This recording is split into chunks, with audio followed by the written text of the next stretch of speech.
The Senate Armed Services Committee meets today to receive testimony on the posture of the United States Army. I want to thank our witnesses, Secretary of the Army Dan Driscoll, and the Chief of Staff of the Army, Randy George, for being here. Unfortunately, it seems that detailed fiscal year 2026 budget will not be available for several more weeks. Nonetheless, we'll benefit from speaking to both Secretary Driscoll and General George. In the past month, we've been speaking publicly about the Army Transformation Initiative, or ATI. This initiative seeks to change portions of the Army's capabilities and force structure while maintaining the Army's flat budget. The Army provided this committee with the first real set of details on the ATI about a week ago. This hearing marks the beginning of the Army's discussion with Congress on the idea. We are ready to work with you, gentlemen. In fact, we must work together rapidly to fix fundamental problems with the Army. Since 2000, the list of failed Army modernization initiatives, such as the Comanche helicopter, the Crusader howitzer, and the future combat systems, has continued to grow. Between 2002 and 2012, the Army spent $50 billion on programs it eventually canceled. The record in the past 5 years has been better, but it still contains significant missteps. The Army recently spent $2 billion on a Scout helicopter that will never fly. Other cancellations of programs have followed, including the Strategic Long-Range Cannon Program, the Extended Range Cannon Artillery Programs, and the M10 Booker Armored Infantry Support Vehicle, as well as the Humvee. Fundamentally, the Army needs to decide how to adapt to the changing character of warfare and meet priority missions, particularly against China and Russia. Mr. Secretary, many ideas you propose in your transformation initiative and your budget will meet that mark. I think you'll find widespread support for increasing investments in long-range fires and air and missile defense, as you proposed.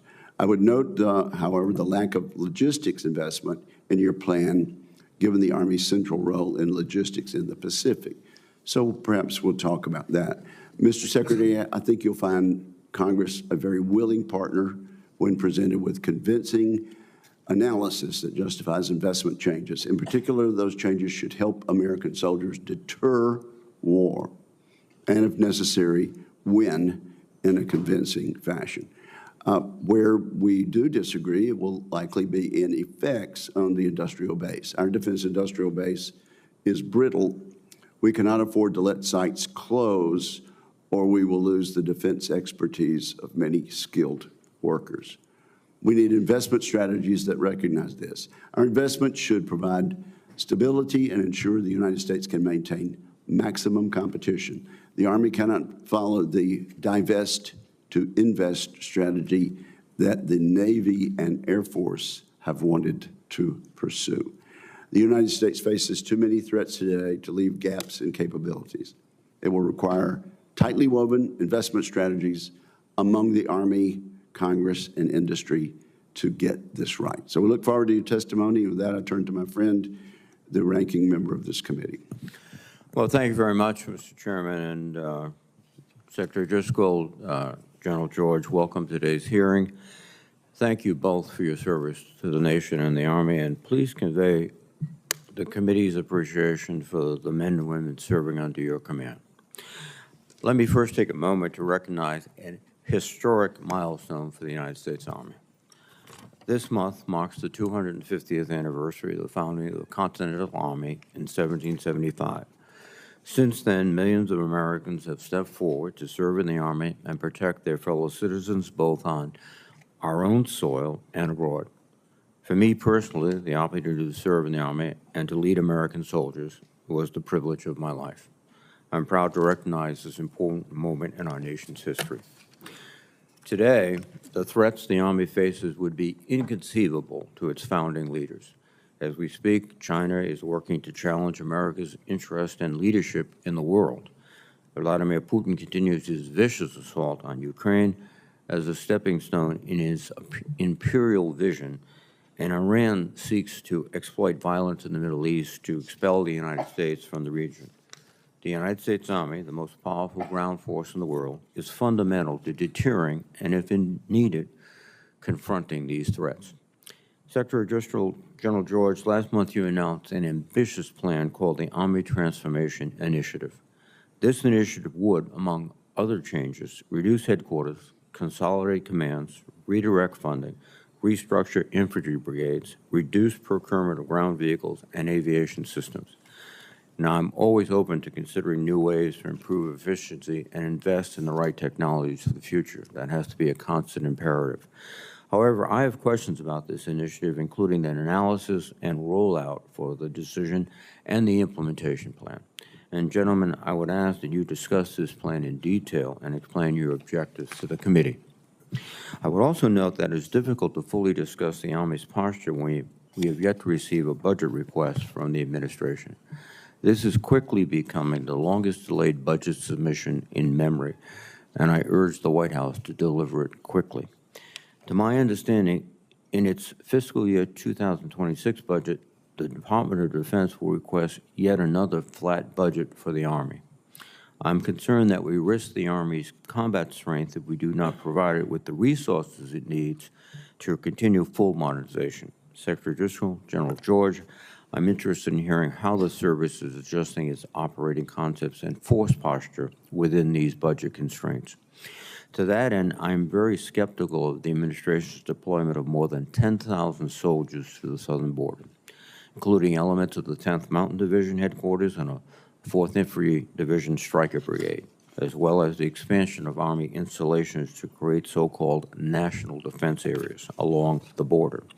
I'm also deeply concerned that Secretary Hegstead is considering a request from the Department of Homeland Security to activate more than 20,000 National Guard troops to carry out immigration enforcement operations deep within the country, and that nearly $1 billion is reportedly being diverted from barracks improvement activities to fund border operations to include border wall construction. Let me be clear, border security is a priority, and I voted for bills to harden our borders, tougher laws, and reform, but immigration enforcement is a mission that must be carried out by the Department of Homeland Security, not the Department of Defense. In my personal engagements with commanders at all levels, many of them have made clear that these border missions are deepening problems they're having with their training time, resources, and readiness. I'm aware that at least one brigade's combat training center rotation has been canceled to support this mission, and others are at risk. Secretary Driscoll, I'd like to know how you plan to ensure our soldiers' time, training, and capabilities are not needlessly wasted as the Army works hard to meet its existing demands. Ultimately, the Army's success depends on its soldiers and civilians. Over the past 2 years, the Army has made significant progress in recruiting activities and has enjoyed success with programs like the Future Soldier Preparatory Course. However, I am concerned that the administration efforts to limit who serves and in what roles they may serve could have a chilling effect on recruiting and retention. There is room in the Army for all qualified volunteers. This includes at the United States Military Academy, where recent efforts to stifle education and narrow the student body represents an assault on merit and inclusion. Indeed, contrary to many of the administration's claims, I would argue that the current American soldiers and West Point cadets are some of the finest who have ever served, and I'm interested in your thoughts on this issue. Finally, I've recently visited a number of Army posts, including in Germany, Korea, Guam, and throughout the continental United States. I've been impressed by the work our soldiers and Army civilians are doing to not only train and equip warfighters, but also to incorporate lessons and knowledge from our foreign partners, including the tens of thousands of Ukrainians who have conducted training in Grafenwehr. As Ukraine's recent and indeed revolutionary drone operation deep within Russia demonstrates, the future of combat and UAS warfare in particular is evolving at a breathtaking speed. The Ukrainian drone operation should serve as a clarion call for every commander at every level about how they plan to protect their forces and installations at home and abroad at all times. I'd like to know what lessons and tactics the Army is learning from the conflicts in Europe and the Middle East, and what resources are needed to implement them. Again, I thank the witnesses for their participation today, and I look forward to the testimonies. Thank you, Mr. Chairman. Thank you very much, Senator Reed. We'll proceed now with opening statements. Secretary Driscoll, you may go first. Chairman Wicker, Ranking Member Reed, distinguished members of this committee, it is a privilege to address you today. I want to express my sincere gratitude for your unwavering support of our soldiers and their families. I'd like to start off this hearing with some good news. Earlier this week, the United States Army met its fiscal year 2025 recruiting goals 4 months early, bringing in more than 61,000 new recruits. These men and women are stepping up during a time of global uncertainty and complex threats. And those threats are real. When I went through my confirmation hearings in this very room, I pledged to be the Soldiers' Secretary of the Army. That commitment has guided our approach every step of the way. The Army Transformation Initiative has been conceived with the soldier in mind, and your partnership is critical as General George and I begin implementing this transformation, which is now more urgent than ever. This week, we witnessed a stark illustration of modern warfare in Ukraine and Russia. Reports indicate a coordinated strike against Russia's strategic bomber force using a swarm of over 100 inexpensive drones. At a cost of a mere tens of thousands of dollars, Ukraine inflicted billions in damage, potentially setting back Russia's bomber capabilities for years. The world saw in real time how readily available technology can disrupt established power dynamics. Drones are but one example of a broader shift, and the Army needs to keep pace. In my first 3 months as Secretary, General George and I have immersed ourselves in understanding why the Army has been slow to innovate. Our soldiers are not the problem. I've met with them in the Middle East, Europe, along the southern border, and at installations across the United States. Their strength, dedication, and unwavering commitment to this nation are inspiring. We ask a great deal of them, and they consistently deliver. Nor is the ingenuity of American industry at fault. Our tech sector continues to thrive, driven by innovation, entrepreneurship, and a willingness to embrace risk. So where does the problem lie? As Secretary, I have found that the Army has become calcified, having suffered from years of inefficiency, slow-moving processes, and wasteful spending. Program lobbyists and bureaucrats have overtaken the Army's ability to prioritize soldiers and warfighting. We must all work together to ensure the Army is ready to fight and win. The Army Transformation Initiative will make us into an Army that is lean, agile, and relentlessly focused on empowering its soldiers. An Army that embraces innovation, collaborates effectively with the private sector, and prioritizes warfighting readiness above all else. To achieve this vision, we must streamline our acquisitions process, reclaim our right to repair, and cultivate a culture that rewards innovation and calculated risk-taking. We must empower those closest to the fight to make the decisions. The Army Transformation Initiative is a first step to achieve this vision. But this transformation hinges on your support. We are asking this committee to empower us to make these changes while providing your constitutionally mandated oversight. We are asking for the flexibility to make decisions that keep pace with the rapid advancements in technology and the evolving nature of warfare. We are asking for this committee to work with us to maximize the value of every dollar appropriated to best support our soldiers. I ask this because it is my duty, both as the Secretary of the Army and as an American citizen, to ensure that every dollar that the Army receives contributes to defending this great nation of ours. I know we are all committed to our soldiers, to their success, and to providing them with the overwhelming advantage that they deserve. Thank you, and I welcome your questions. Thank you very much, Secretary Driscoll. General George, you're recognized. Thank you, Chairman. Chairman Wicker, Ranking Member Reed, distinguished members of the committee, thank you for the opportunity to talk with you today and take your questions. I want to start off by saying that I'm extremely proud of our Army. I'm proud of our troops that are out in the Indo-Pacific, on the southern border, in the Middle East, in Europe, and everything our Army has done over the past year to respond to wildfires, floods, and a bridge collapse. We have formations all around the world conducting missions and exercises and innovating with our partners and allies. When not deployed, our units are conducting tough, realistic training at their home stations and our combat training centers. Our Army is a professional team that remains focused on its warfighting mission, and young Americans want to be a part of it. This is evidenced by our strong recruiting numbers this year, and I would also add very strong retention numbers. Just a couple of days ago, as the Secretary mentioned, we've met our recruiting mission for the year, and we still have our most productive months ahead of us. And while I'm proud of our Army, I also know we have work to do. We know the world is changing. Commercial technology is rapidly evolving, especially AI and autonomous systems, and this is impacting the character of war. We understand that we must transform to stay ahead of our adversaries, and we need to get better by 2026 and 2027, not by 2030. Over the last year, using existing FY24 funding, some of our units transformed in contact, which means they experimented with changing how we train, fight, man, and equip while they were deployed or in training environments. This was a great proof of concept. It confirmed that our formations are capable of rapidly improving their lethality. One transformation and contact brigade in Europe was 300% more effective in lethal targeting in training. Transformation and contact taught us some valuable lessons about what our Army should be buying and how we should be buying it, and we are just getting started. We're going to make these changes we can at our level so that we can continue to dominate the modern battlefield. For instance, canceling programs that are obsolete are not what our warfighters need. Developing and adapting war-winning capabilities and buying modular, open architecture designs that can be iteratively updated.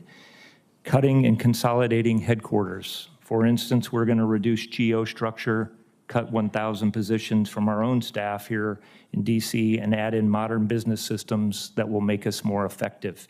And finally, we will power down authorities and funding so that commanders in our fighting formations have what they need to make their teams and their communities successful.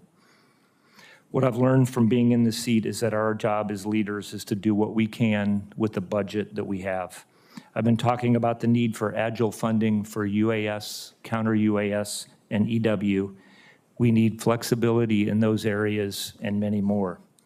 Technology is changing too rapidly. We've got to be able to buy capabilities rather than specific programs so that we can always get our warfighters the best available tech and equipment for the fight. And this is where we could use your help. We are quickly approaching our Army's 250th birthday. This will defend has been our motto for 250 years, and I'm looking forward to celebrating our long legacy of duty. More importantly, our soldiers are ready today to defend our country, and we will do our part to ensure they have what they need to be successful in that enduring mission. And Chairman and Ranking Member, we look forward to taking your questions on how important the OIB is to us, how specifically we're going to transform, and what lessons we're learning from the conflicts today. Thank you for your support. Thank you, General, and thank you for mentioning the anniversary and birthday, which is quite significant for this nation and very personally significant to a number of members of this committee. So thank you very much. We're rolling out and did roll out some very specific information about the reconciliation bill in just the last day or two. This bill has been developed with hand and glove consultation with the administration and with our colleagues in the House of Representatives. It's one of the least controversial sections of the reconciliation bill. However, much of the funding in the Defense Reconciliation Bill, because the rules has to be unspecific and will technically be at the discretion of the Department of Defense, though we'll write recommendations for them. So I need a quick yes or no from each of you, particularly based on the fact that this has been written in consultation and with changes made to accommodate the administration. Do you commit, Mr. Secretary, first, to follow Congress's spending recommendations in the Defense Reconciliation Bill unequivocally? Yes. General George. Yes, sir. Thank you. And that's been the answer to by all of our witnesses. The organic industrial base, ammunition plants, depots, arsenals remain vital to sustaining combat operations. We've read, Mr. Secretary, in your ATI memo about potential closure of Pine Bluff Arsenal, Bluegrass Army Depot, Red River Army Depot. In light of the fact that we're going to be so focused on reindustrialization, I would caution that we be very careful about that. Are you planning to propose closing these 3 facilities, Mr. Secretary? Chairman, we are creating a plan to look at what we can do with them, with shifting work from them as one of the options. I think General George and I stand hand in hand with you, acknowledging that our organic industrial base is not sufficient for the threats today or in the future. I think spending is constrained as it should be. We owe that to the American taxpayer. We are working on plans that could use those facilities for other purposes, but if the funding does not come and it has to come from the rest of the budget, I think our current belief is that those dollars at our current budgeted level would be best suited somewhere else. Well, I hope we'll continue to have a meaningful dialogue there. As the body that's constitutionally charged with the power of the purse, and it may be that our need for reindustrialization will tie in quite well with actually continuing to utilize these. Now, you mentioned drones, and we sure have learned a lot in the last 5 or 6 days about small, inexpensive drones. I don't know if most people realize that our drone manufacturers create drones that cost 10 times as much as Chinese drones. DOD is spending less than $100 million per year on small drones. It seems to me this makes it difficult for our industrial base to achieve economies of scale and buying the equipment to produce at a more reasonable price. Do you agree with me on that? And do you agree that we very much need to address this issue, Mr. Secretary? And then I'll ask General George to comment also. I think, Chairman, if it was only if we were only 10x more expensive, I would say that would be better than the actual reality, which I think we are sometimes 50 times to 100 times more expensive. We are so expensive that it just makes the cost curve absolutely impossible for us. And so I wholeheartedly agree that we as a nation have got to set a moonshot to figure out both how do we defend against these low-cost drones, and then how do we create enough to scale against Russia. It's estimated maybe creating 4 to 6 million this year. I mean, and China even more. I think the last number I saw is they might be doing 50 million across their entire country. We are currently not ready for it, but we need to work with you to get to speed up the current tests that we are doing. General George, I assume that you and the Secretary are of one mind on this issue. We certainly are, Chairman. I would, there's 2 aspects of this. To your previous comment on the, industrial base, I think that's something, again, you look at like DJI is producing 15 million drones. One of the challenges for us, like brushless motors, controllers, things like that I think that this is where we need to move to in our own industrial base and be able to do that. It could help commercial industry here stateside as well. So that's one aspect. The other thing, millions of people are listening to you on television. Tell them what DJI is. It's a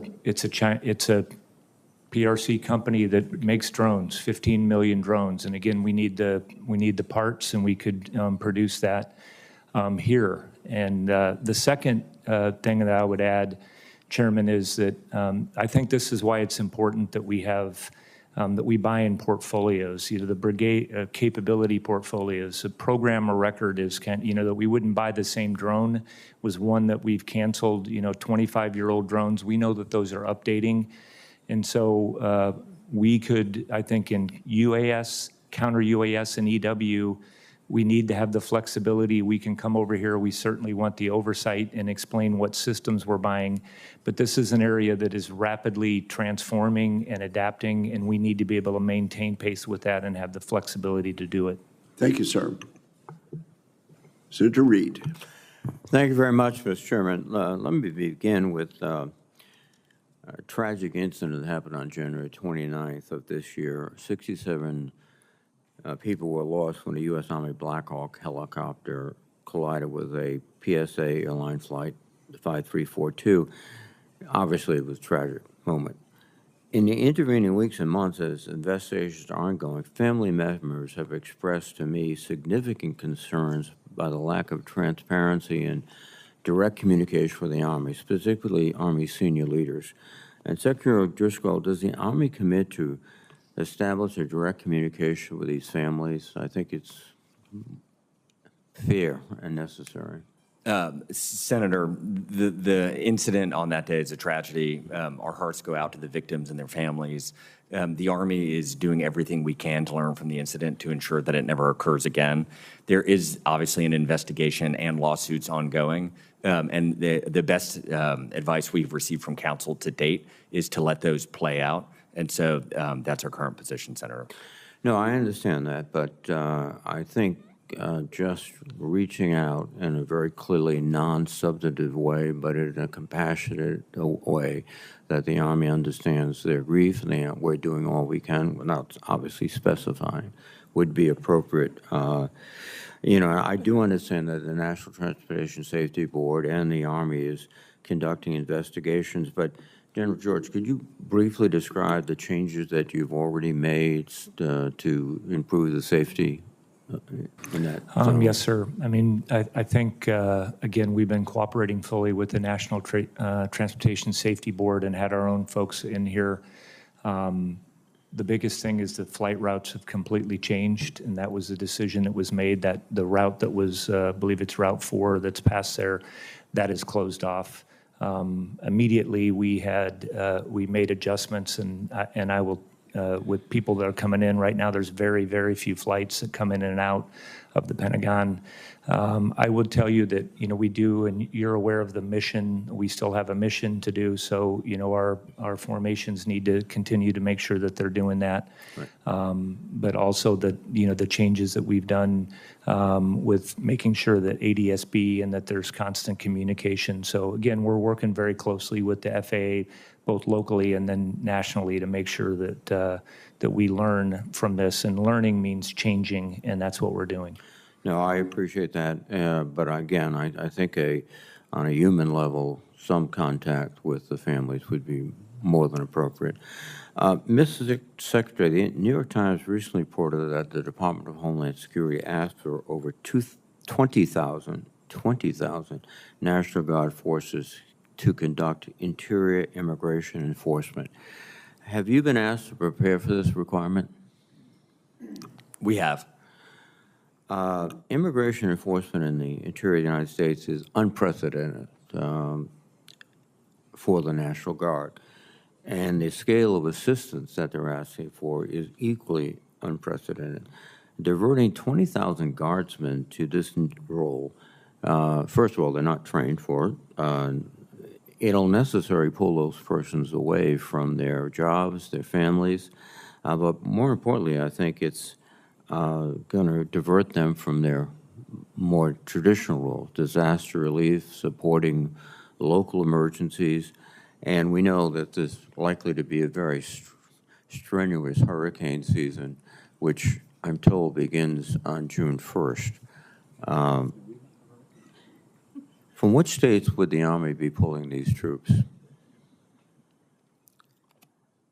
I'll jump in. I don't, we are working through this right now, and obviously we'll get asked to provide soldiers. You know, we're ready to do that. We are, I will tell you, sir, prepared to respond to emergencies. That we've, you know, done that routinely. I mentioned that in my opening statement on what we're able to do across all the compos, and then with whatever missions that we're aligned to do, those, you know, clerical or whatever, they would be aligned to whatever the soldiers are trained Is to this do. a mission that in your experience, that National Guardsmen have been trained for going and searching for illegal immigrants in major cities and across the country? Again, Senator, I think that, the missions would be aligned with what our soldiers are trained to do within the authorities that we would have under Title 10. Do we have a cost estimate yet of how much it would cost to deploy 20,000 National Guards? Senator, I don't believe we do, but we'll follow up with your office the moment we know what states and an estimated cost. Just finally, we recognize that both legally and traditionally, soldiers are not police officers or ICE agents. Much of what they do lies outside of this law enforcement environment. Just, are you concerned about the scene of U.S. Army, and people won't make distinction between National Guard and U.S. Army, driving in military vehicles and pulling people out of houses and putting them in the backs of trucks and driving them away? I don't think that's the image the Army has strove for 250 years to create. Senator, I don't, it's hard to answer that hypothetical because we have not heard of those details in the planning. And so it's hard to answer today. So if you were directed to begin to seize people, put them in trucks and drive them away, you would object because that is inconsistent with the Army of the United States? Again, Senator, it's hard to answer that hypothetical. We have no one has asked that question. Thank you, and thank you, Mr. Chairman, for the extra time. Thank you, Senator Reed. Senator Fisher. Thank you, Mr. Chairman. Secretary General, welcome. The Army was already undergoing significant changes prior to the April 30th letter from the Secretary of Defense. I understand that we've had some success in increasing experimentation and getting soldier feedback early in the acquisition process. This results in more intuitive capabilities, easier for soldiers to use. How does the Army Transformation Initiative build on the transformation in contact efforts so that technology can be delivered into the hands of the soldiers faster? Senator, Back to Mr. Secretary.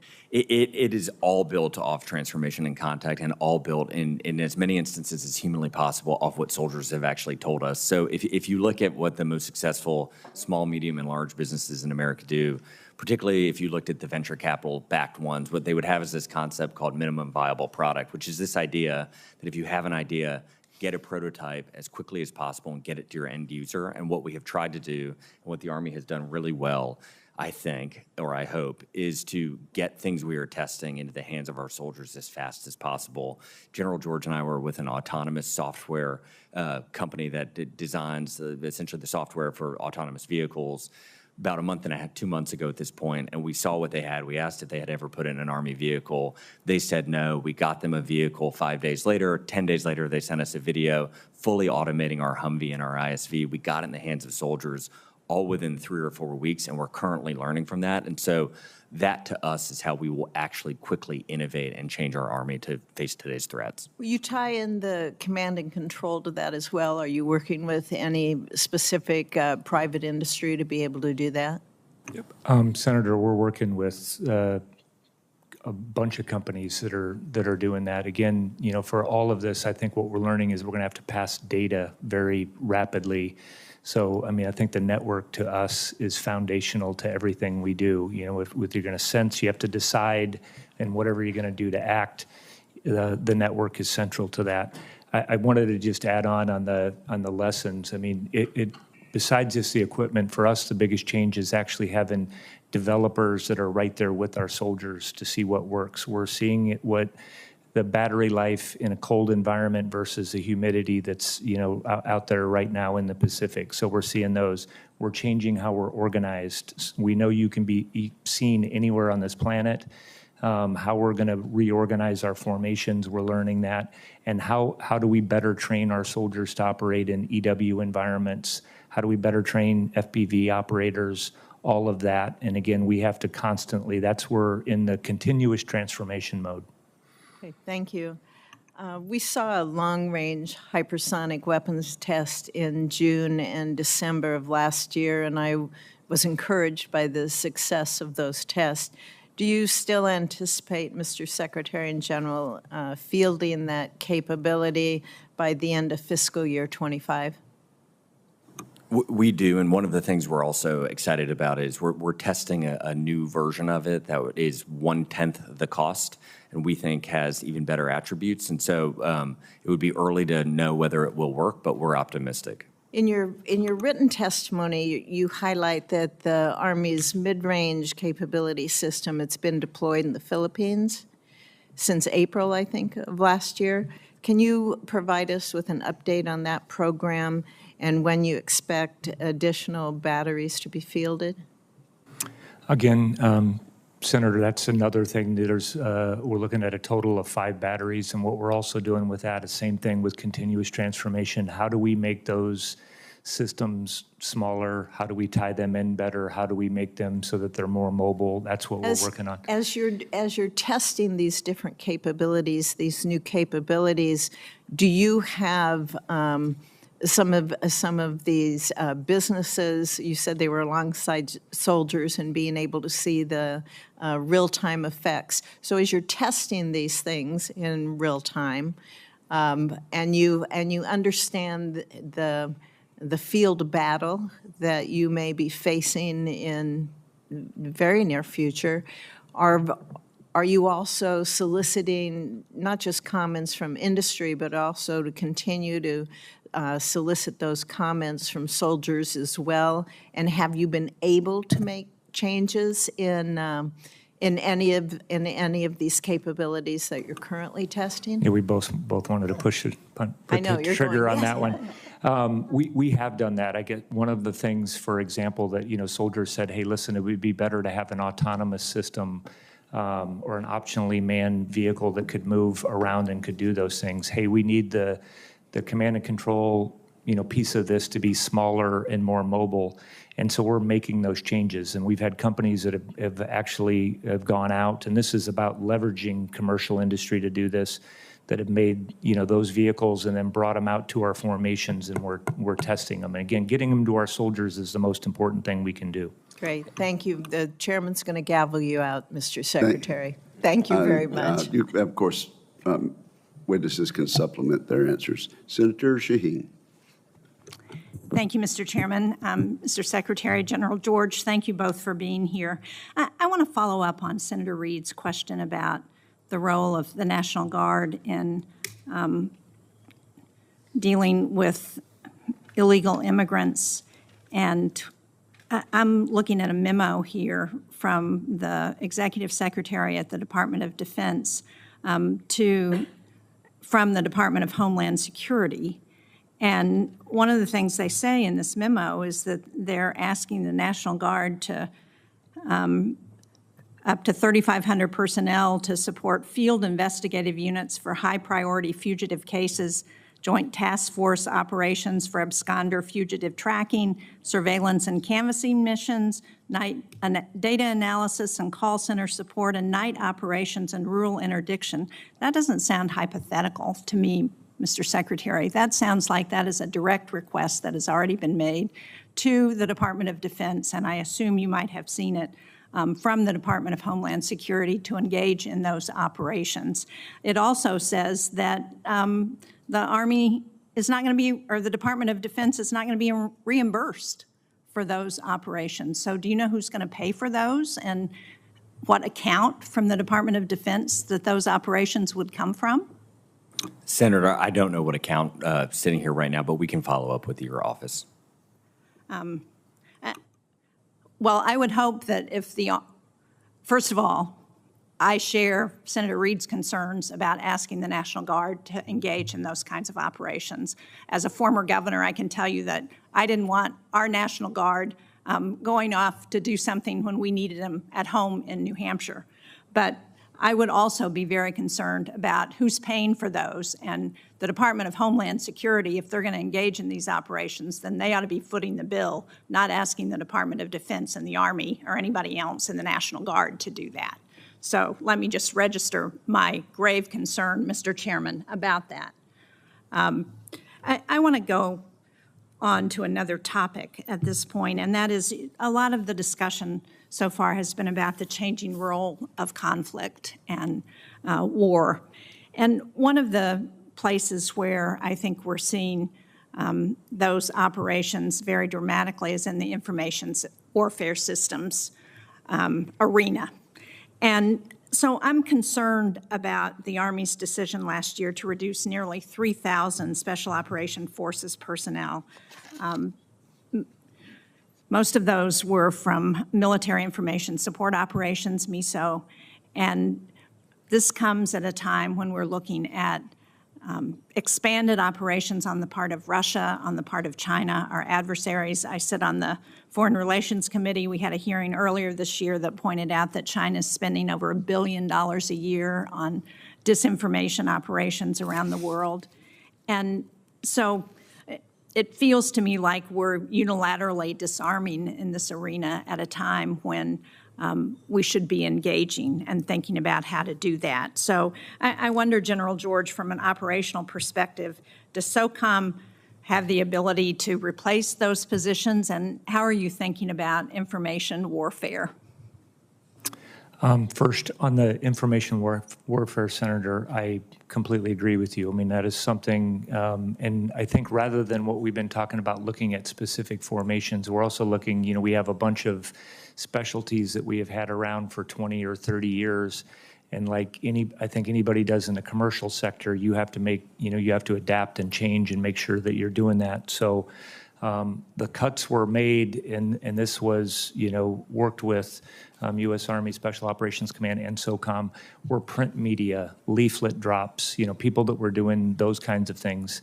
And I would argue that the world has changed, and what we should be doing, we should be focused on. In the meantime, we have grown cyber capability, and how we're going to do that, you know, through technology, I think is important.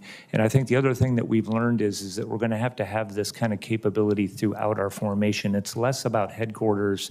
It's about having capabilities at echelon throughout all of our formations. We're all living, it's you know, you're not going to give just a certain people a capability, because we're all going to have to operate on this very complex battlefield, and that's what we're looking at. So we just had a discussion about this. I'd love to come over and talk to you about this more in detail on what we're looking at and how we're going to embed this across our formation. I would very much enjoy seeing a plan for how that's going to be done, because I think that's one of the most serious disadvantages we have right now. Thank you, Mr. Chairman. Thank you very, very much. Senator Cotton. Gentlemen, welcome. I was at Fort Myer yesterday as the Old Guard recognized several persons as honorary members of the regiment for their critical work in getting the Caisson platoon back up to limited operations, and also for their work at the Carter State Funeral, where the Caisson platoon and its horses and horsemen so well represented the Army and the nation. And I want to thank you both for your work on getting the Caisson platoon back in operation and on the path towards full operation very soon. Secretary Driscoll, I want to turn to the munitions crisis that our nation faces. President Trump recently said we need to take a long, hard look at defense procurement and our defense industrial base, because it's been withering down to nothing. Given all the money we spend on the Pentagon, it's unacceptable that we would ever run out of ammunition or be unable to quickly produce the weapons we need. You also acknowledged our munitions crisis at your confirmation hearing. You said one of the greatest problems facing our time is getting our munitions and getting our magazines back up to where they need to be. I assume 3 months on to the job, you still believe that addressing the nation's munitions crisis is vital if we are to deter and, if necessary, fight and win a war against China? Absolutely, Senator, and I would even update and say it is, after 100 days of seeing it, it is worse than I thought at my confirmation hearing. Thank you. So do I, and most members of the committee. That's one reason why I was pleased to see that the Army Transformation Initiative focuses on arsenals, ammunition plants, and depots, your organic industrial base.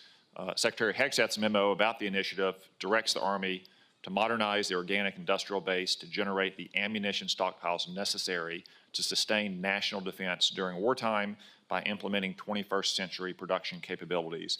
Given this and your earlier remarks, Senator Wicker, I think it's safe to say that we share the Secretary's belief that the organic industrial base is a crucial element of our broader defense industrial base. You agree? Unequivocally. Thank you. And we're not the only ones either. There's other members of this committee like Senator Mullen and Senator Ernst and Senator Rosen who have long pushed the Army to strengthen its organic industrial base. That includes updating and expanding operations at facilities like Pine Bluff Arsenal in my state, McAllister Army Ammunition Plant in Oklahoma, Hawthorne Army Depot in Nevada. All these facilities, like all of them across the organic industrial base, are underused, and we have thought for some time the Army should be expanding them to meet urgent national security needs. And while I agree with you that the commercial industry will play an important role in solving the crisis, I think we all know that industry alone can't do it all. First, I'm doubtful that private businesses are going to take up work like smoke grenades or other niche capabilities required by the military. For instance, I'm skeptical that it's profitable for a business to stand up new production of white phosphorus ammunition, which is only produced in Pine Bluff, when the customer base is limited to the U.S. military and the cost of production are so high. Just some rough back-of-the-envelope calculations I've made suggest it would cost around $500 million to replicate that capacity. And second, I think we've also learned pretty definitively over the last 3 years of the Ukraine war that our commercial industrial base, while vital, simply doesn't have the capacity to produce all the munitions that our nation needs and that our allies need, much less what we would need in a major conflict. So I think expanding munitions production, especially for necessary materials like nitrocellulose and RDX that are currently choke points in the munition supply chain, will require us to leverage the inherent advantages of the facilities that you own, that the Army owns, those organic industrial-based facilities like Pine Bluff Arsenal. All these places have highly trained workforces. They've already gone through onerous environmental permitting. They can handle munitions. They have the infrastructure that would only be replicated at a very high cost over many periods of years. Standing up munitions factories from scratch would cost millions and millions of dollars, while expanding operations at these existing facilities that we already own is much less costly and more efficient. And given that, can you commit to all of us, as the chairman suggested, that we work together to create a plan to expand and modernize the Army's organic base, including facilities like Pine Bluff Arsenal? Senator, we absolutely want to work with this committee, and this is not intended to be a cop-out answer. As we look at our budget, one of the fundamental problems that we have is our military construction costs, and I'll do a parallel and then bring it right back, are 68.5% more expensive than if we just built something right on the other side of our fence line. And a lot of that is statutorily driven. There are some inefficiencies from government doing it, but generally speaking, there are so many constraints on us that when we try to work within our budget to expand our munitions supplies and we look at the math oftentimes says we're too expensive for ourselves. And so in the limited resource world that we live in, when we try to do these trade-offs, it's hard to justify.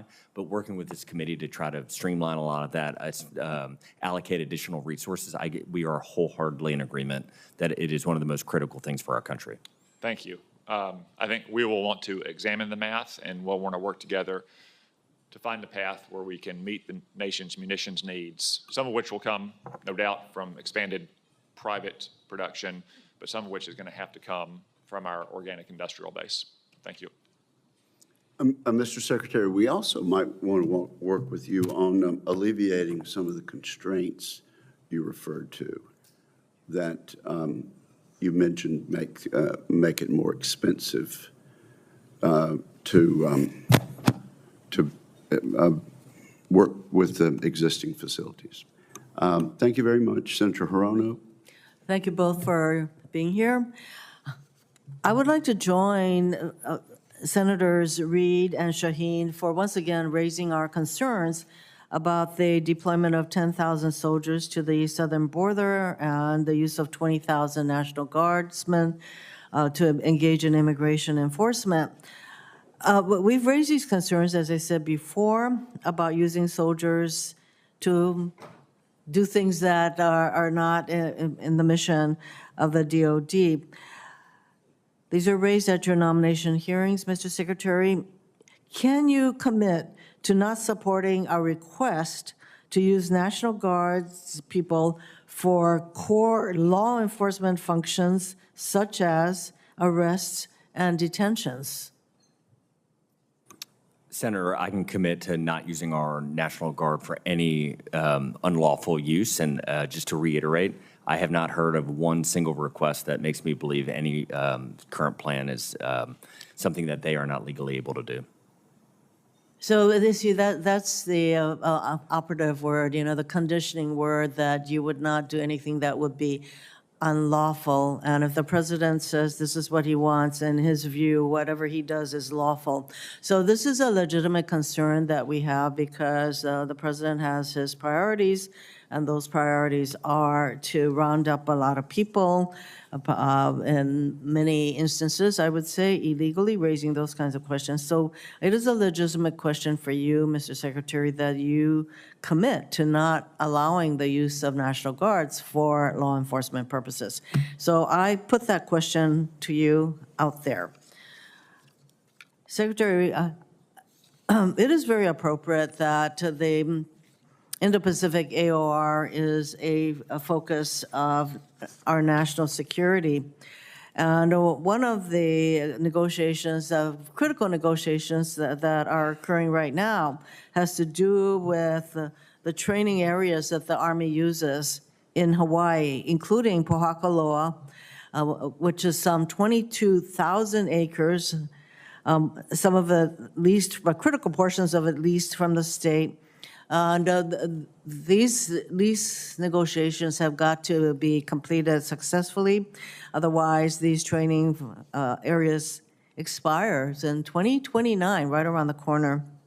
And these lands are crucial to maintaining military readiness in the Indo-Pacific, but also hold cultural significance for the Native Hawaiian community, a very important community. Will you commit to working closely in good faith with state officials, the community, and the Hawaii congressional delegation on this critical negotiation matter? Absolutely, Senator. And just on behalf of the Army, the Hawaiian community, we speak to soldiers who had just redeployed from that area, and they always say how well they're treated and how well they're cared for. And so we are grateful for them taking care of our soldiers. These negotiations are so critical that you know that there is a special person who's been appointed to facilitate these negotiations.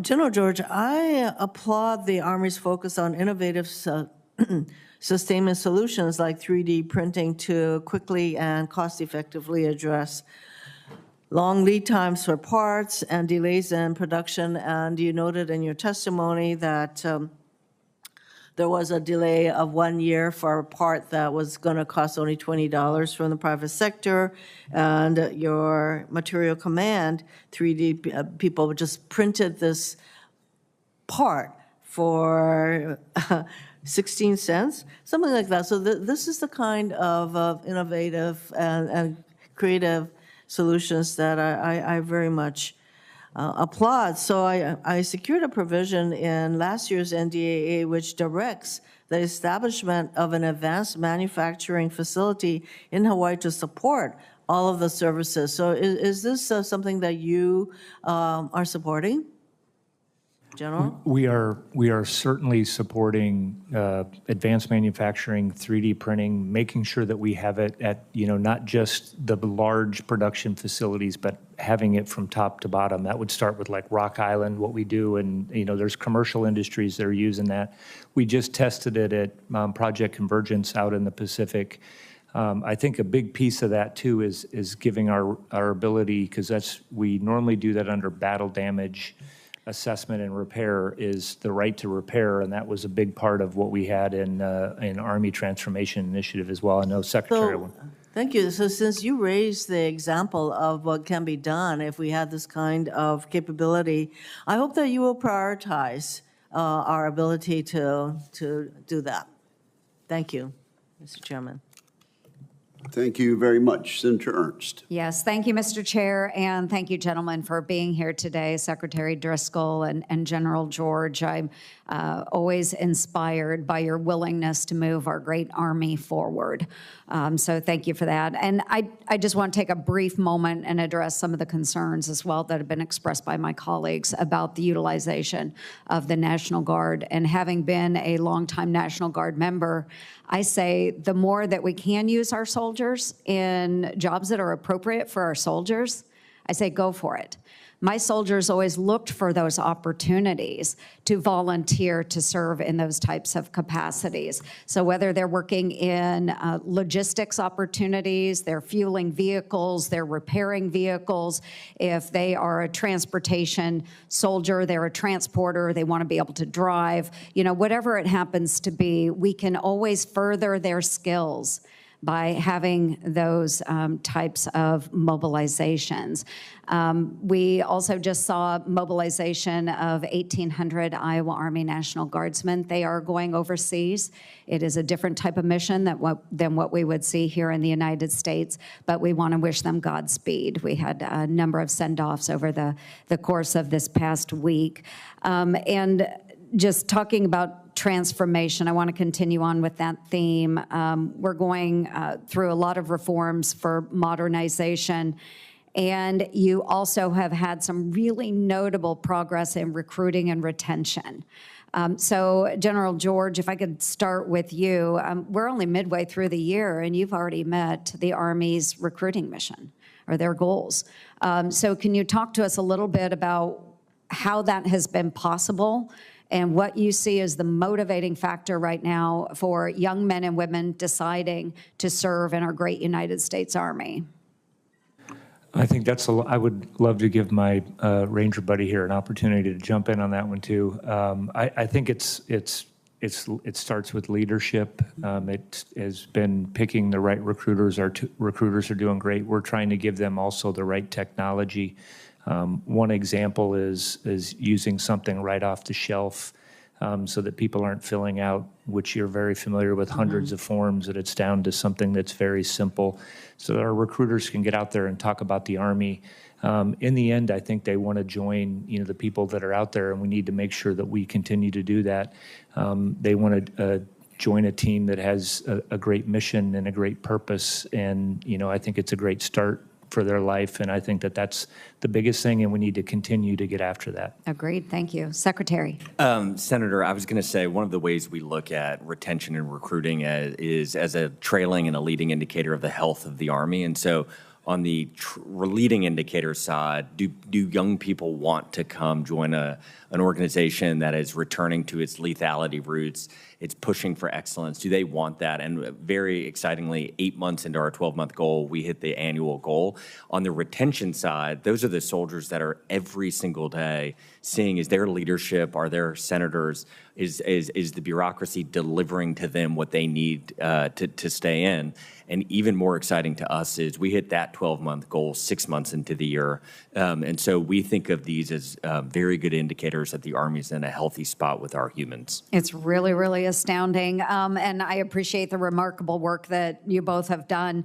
Now, I did introduce the SERVE Act, and that will improve the connection between service opportunities and local communities, and I'm really, really excited about the opportunity to get that passed this year. Again, going back to the Army transformation, I really do support the initiative and its efforts to redirect resources toward emerging capabilities like the counter-UAS, electronic warfare, air defense. We saw what happened in Russia with the Ukrainian drone attack. Really sobering reminder on how modern warfare is changing and how we need to adapt. So we're seeing the right kind of change within the Army. So again, kudos to you. We've got a bottom-up transformation. We've got experimentation and contact and smart divestments. So thank you for being willing to take some of those hard challenges on. You're making those hard choices. You're cutting positions, and you're reinvesting in and our operational needs. And again, I know how tough that is. But Secretary Driscoll, how is the Army adapting its training and talent management to support these more technical kinds of units and our operational needs? So to training, one of the most, and just to reinforce the bottom-up concept, I was down at Fort Jackson a couple weeks ago, which is where I did basic training 18 years ago. And you do these lanes 5 weeks into the course. So these are soldiers who've been in the United States Army for 5 weeks. And what their drill sergeants had done is they had gotten drones to film them in the lanes, and then in their after-action review, they would actually look and see, what do I look like from a drone's view? But then this is the part that's so remarkable to me. Each time they iterated, so each time a drill sergeant took soldiers through this event, they learned something from these soldiers who were 5 weeks in, and those learnings have trickled up from Fort Jackson, South Carolina, the Pentagon, and have actually changed some of the ways that we are telling people to engage with drones, which is just absolutely remarkable. That's amazing. Thank you very much, gentlemen. Thank you, Mr. Chair. Thank you, Senator Ernst. Senator Kane. Thank you, Mr. Chair, and thanks to our witnesses for your service. Happy birthday to the Army family. I look forward to celebrating at Fort Gregg Adams a week from tomorrow in the Petersburg area near where I live. I'm looking forward to that. Secretary Driscoll, you were here for your confirmation hearing on January 30, and I was not in a good mood that day, and it didn't have anything to do with you. The night before, I had been alerted about the crash at Reagan National, 67 lives lost earlier that morning. I had gone out to the scene to interact with the Secretary of Transportation and airport officials. We know a lot more today than we knew then. The NTSB did an interim report that they released in March, and they frankly pointed out a lot of flaws. There were flaws on the Army side in terms of some of the broadcasting equipment on the Black Hawk not being turned on during that flight, and problems with some of the routes, particularly in the congested airspace. There were serious problems on the air traffic control side. There was a real shortage of folks in the tower that day. Normally there would be one person handling the incoming jets and somebody else dealing with the helos. One person was doing both of those jobs when that crash occurred. Major problems with the FAA. In the decade before this crash, there had been hundreds of near misses between helos and passenger jets logged into the FAA, but the FAA had apparently done nothing with that information to try to solve or prevent an accident of the kind that occurred. And we got to be honest, Congress has not helped this situation either. Shortly before that crash, months before that crash, Congress voted to add more flights into an over-congested airport over the significant objections of the Metropolitan Washington Airports Authority, which is appointed by Congress to run these airports. And they had told us, this is a disaster waiting to happen. Please don't add more flights in. Congress chose to do so anyway. And it's my hope that we will have learned the lesson and not repeat that. The interim report in March of the NTSB is going to be followed up by a final report, or at least a more comprehensive report, we think, at the end of the month of July. But I just want to reflect back on you. The 67 families, the memory of the 67 and their families, they're looking for answers. And when they watch a hearing and they hear a question about it, as was directed by Senator Reid, and the answer is, you know, there's an investigation ongoing and there's litigation, I'm going to tell you what they hear. What they hear when they hear that answer is minimizing liability is more important than our suffering. Minimizing liability is more important than making sure this doesn't happen again to other families. I've done a lot of disaster response as a mayor and governor, and I've had a lot of lawyers tell me, well, you can't really give answers because if you do, you know, somebody might file a lawsuit against you. We owe it to the memory of the 67 and to their families for them to be completely confident that we are overturning every last stone and making every last fix to minimize the chance this will ever happen again. And right now, I will say I've interacted with the families a lot, and I'll echo what Senator Reid said. They frankly feel that American Airlines has been pretty solicitous towards them. They feel like the Commerce Committee in the Senate has been pretty solicitous towards them. They don't really feel like the Army has been solicitous towards them, have really sat down and heard their questions. And there's some that maybe can't be answered because the investigation is not yet complete, but they don't really feel that they're being listened to. And I think that's an important thing that I would just put to you, that, I think you have taken steps. I've met with the Army as recently as yesterday to talk about steps that have been taken with respect to new protocols about having the ASB system generally turned on, and if it's not going to be turned on, there's kind of an important protocol you go through to make sure that you can have that turned off for sensitive missions without jeopardizing others.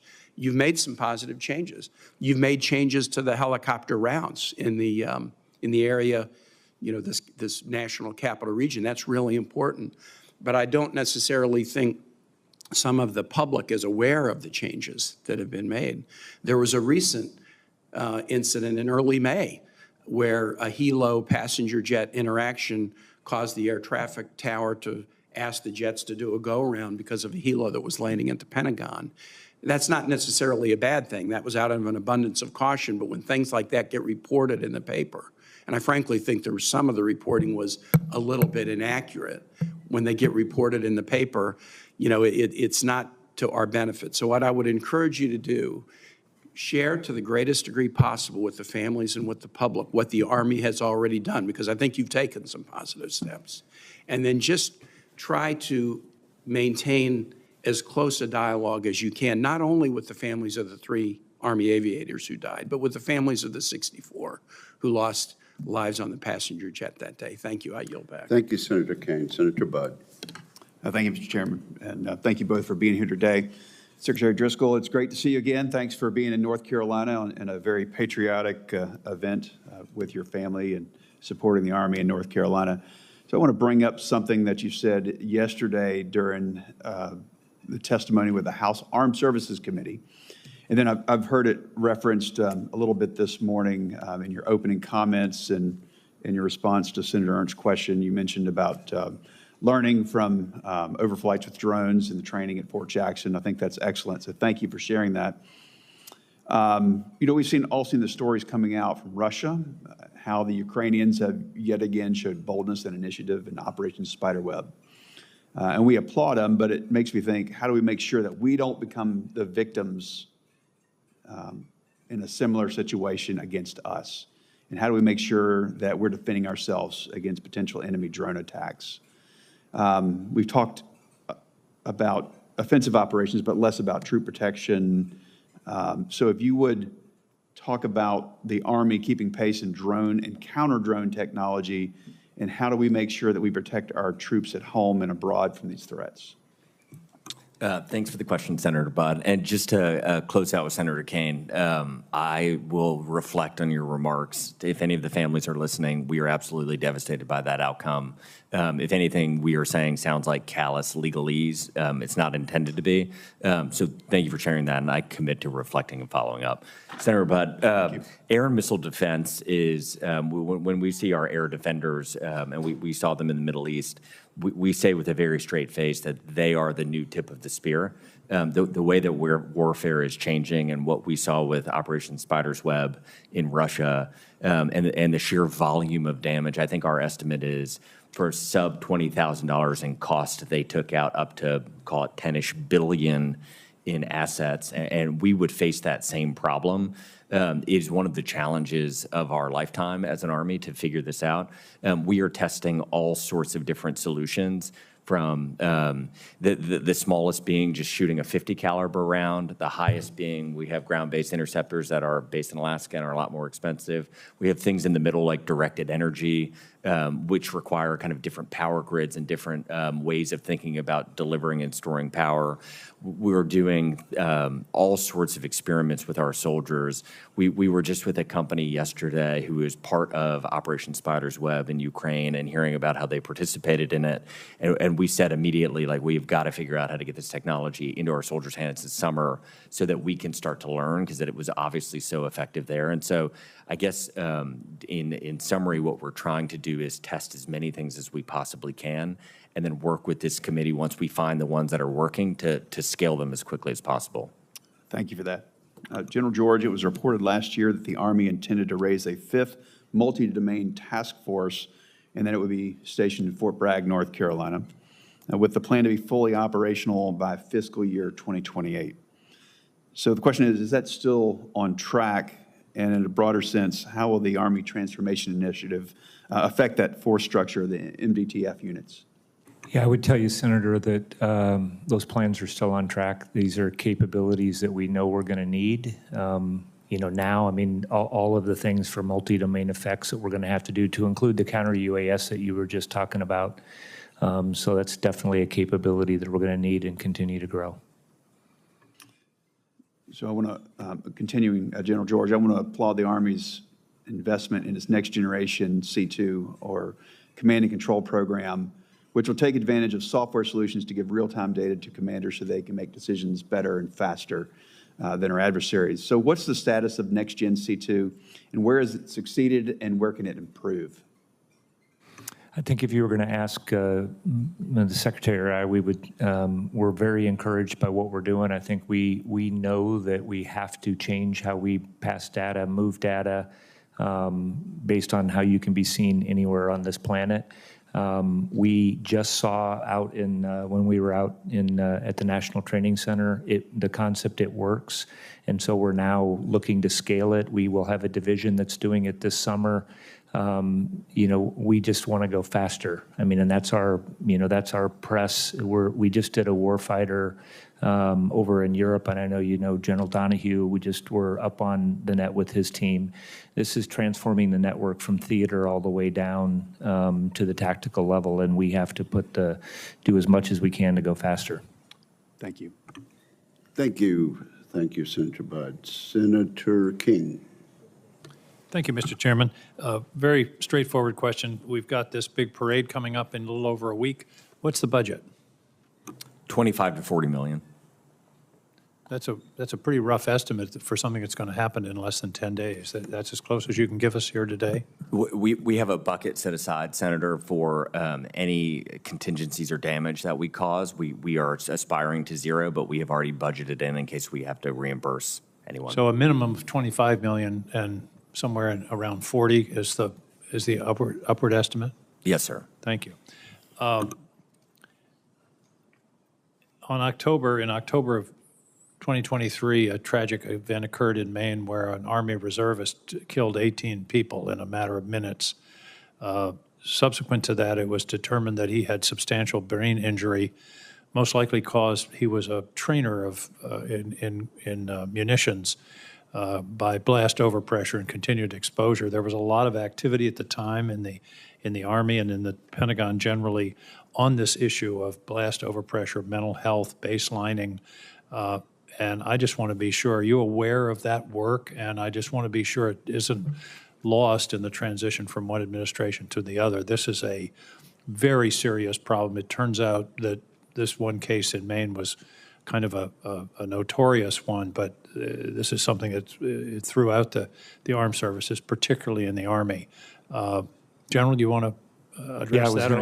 Are we staying after this issue? We're staying after that. It was probably about 3 weeks ago that we had the team up to talk about that. So, and operators, and we're using one of our very specialized units that do a lot of these very high-end kind of training. It's, right now we have implemented the neurological testing, so people going on and doing that. You're doing a baseline. And that's the baseline, but also we are, changing, again, it's how you train as well. And you kind of alluded to that is, do you need the level of explosives when you're doing certain kind of training? How can you reduce that? We're looking at equipment. How do we change, for example, the Kevlar may be very helpful against, bullets coming at you, but it does other things when you have concussive events. And so how do we change that?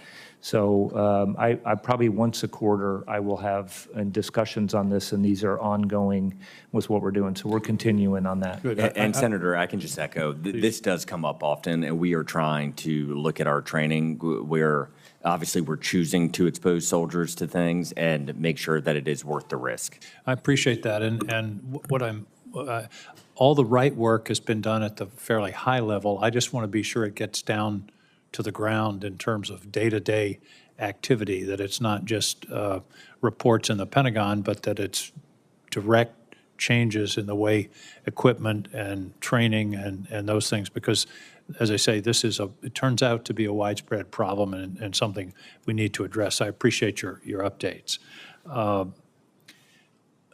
Mr. Secretary, my understanding is the Army Transformation Initiative has recommended reducing civilian workforce in the Army by 23,000 people.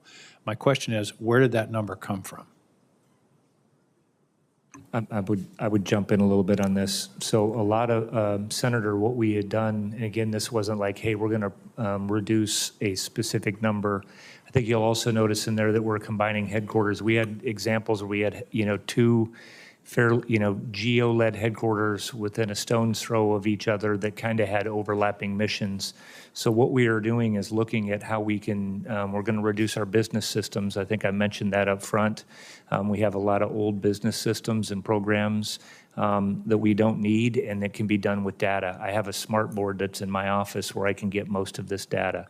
So that basically from top to bottom is what we're looking at. I do think that there are additional areas where we can, find more efficiencies. Our goal is to fill our formations. So you've examined the structure and come to that number. You didn't start with a percentage or a number to work toward? Is that what your Correct, testimony? Senator. It was not driven not arbitrary, but it was not driven downward. It was where we thought there were redundancies, and then a lot of the cuts we reference in ATI are, to General George's point, the intent is when soldiers enlist, they don't want to sit in the Pentagon pushing paperwork. That headquarters function has grown and bloated, and it's our own fault. We are trying to push them back out to the formation. Strikes me as a large cut. And I think it has to be weighted. It's about 1% of the Army budget for those 23,000 people. Some of them had to be doing useful work. I just would be interested in following up to see where the cuts are actually happening and the analysis that led to that. Thank you very much, Mr. Chairman. Thank you, Senator. Senator Sullivan. Thank you, Mr. Chairman. Gentlemen, thank you for your testimony and your continued exceptional service to our great nation. Mr. Secretary, thank you for your Alaska visit. You made your commitment to me clear, and you followed through on it very quickly in your tenure. I appreciate that. I was just back home for the last 10 days and hosted the chairman of the Joint Chiefs, General Kane, and we had a good opportunity to meet with the 11th Airborne soldiers, who are really impressive. I want to get your impressions on your visit, and then I wanted to ask on the Army Transformation Initiative. General, thanks for coming into my office last week or 2 weeks ago to give an update. I want to get a sense of how the 11th Airborne Division will be impacted by that, particularly on two issues: the merging of the headquarters that may affect it, Fort Wainwright and J-Bear. We still want that to be a warfighting headquarters. I know you do too.